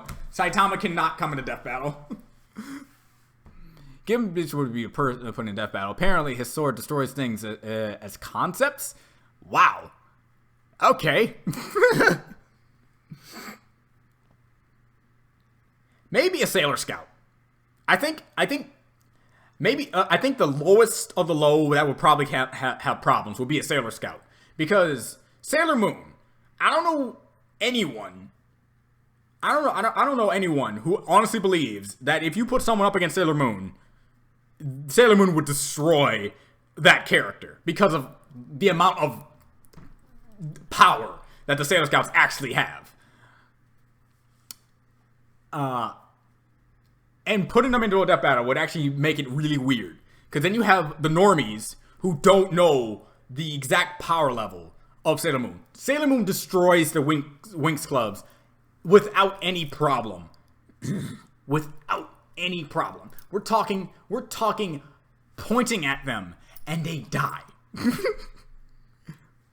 I still haven't found anyone who can get a good fight against Gold Experience Rec Room. It either stomps or gets stomped. A lot of people want Giorno versus Joker. And for some reason, in a mock fight, Pegasus Saya, it's a better fight. It is a better fight. Pegasus Saya actually would be a good fight. That's more of an argumental battle right there, actually. Yeah, I'll tell you the truth. I still think Sailor Moon has a lot of advantages, but also some disadvantages that actually has Pegasus Saya win. So that's actually a good fight. So, yeah, you got me there. That's good. That's good. But it's more of just along the lines of the normies. You know how many people I've run up against who still don't know that Sailor Moon is universal. Like, multi-universal even. But they're like, what? I watched Sailor Moon. She can barely blow up a car. I was like, what do you mean she's strong? I was like, read the manga. Go beyond plus ultra, damn it. Hi, Roblox. Yeah, but people want Gold Experience. People want Jordan to fight Joker for some reason. And a mock battle that I saw someone do had Joker win because Joker could go inside. Joker can go inside Giorno's world and take away his distorted desires and just win that way, which isn't how the nav unit works at all. Distorted desires mean that you, as a person, are deluded to the real life fantasy, and your cognition believes that whatever is going on, like Kamoshida truly believes in his own twisted fantasy that the school is his kingdom. Giorno does not believe anything like that in any regard. His dreams and ambitions are all founded and based on logical reasoning and how he believes he can truly do it. It's not distorted. It's just his mindset. So, yeah, Joker can't steal his treasure or anything like that. That's not how the nav unit works. You actually have to have distorted desire for that to work and stuff like that. And Giorno would beat Joker with Gold Experience Rec Room. It's like, it's no contest.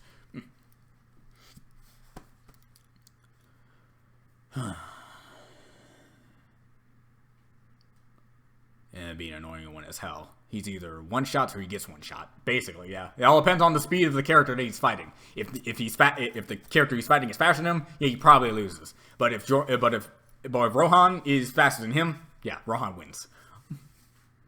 It's like it's very hard to put characters who have like a one-shot ability in any kind of battle format, like at all. What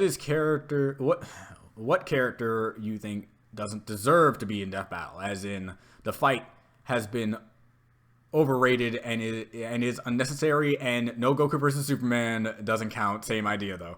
Alright, because I literally was about to say Goku vs. Superman 3 should never happen. But, okay, if I had to come up with another one. I can't say Naruto versus Luffy because I actually do want that. Even though I believe Naruto would win at this current juncture. Luffy is definitely going to get more powerful eventually, but right now he's not on Naruto level. Batman versus Superman. Batman versus Superman. I know, but since it's Death Battle... Since you're only talking about Death Battle as a whole, and not, like, in general, I don't want Batman vs. Superman because, like, really? Stop it with that. But in Death Battle, since we don't do same verse battles anyway, that's not going to happen. I guess...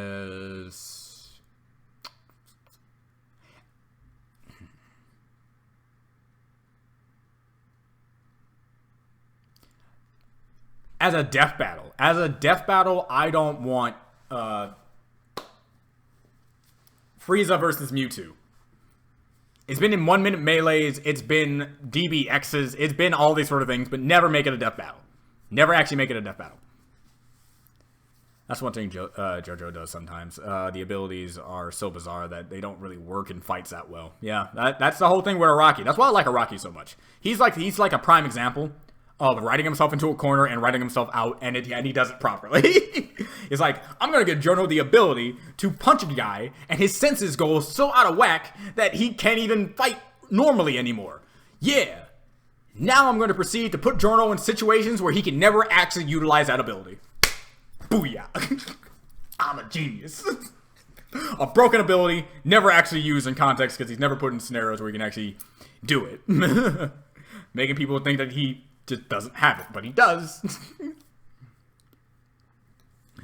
That's just a go. That's the way it goes. Digi Punch, epic power. Yeah. Yeah, I love that about JoJo sometimes too. Explaining an ability, you need 3 pages.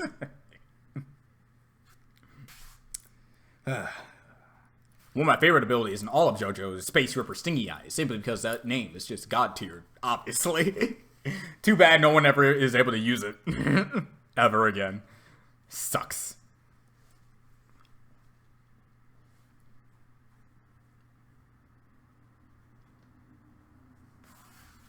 But I think we've come to an end of this stream. It seems that way. Chat slowing down. We're talking about mundane things. Had a little bit of a scuffle, I like to call it, because in the end, I still love you, Paulo.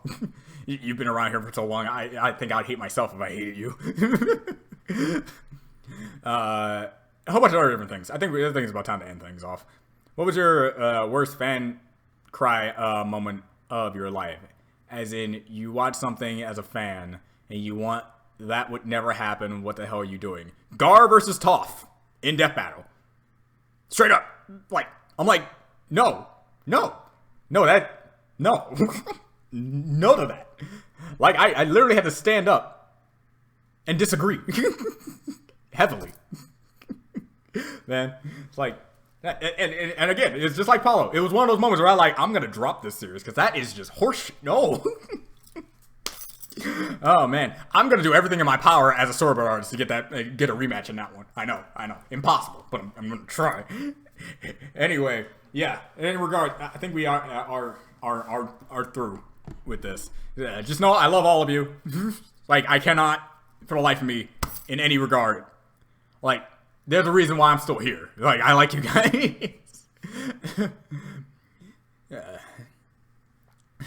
You could have made it. Yeah, just a laser, but no, you gotta make a vampire edge and use a water cutter. Alright. See you guys later, and I'll definitely do like milestone stuff because I got milestone stuff for the things that I'm gonna do with my money. And once I get a scanner, I'm definitely gonna talk about that. All right, well, okay, see you around. I need to get something to eat. I've been talking for way too long. I have not eaten anything today. Later.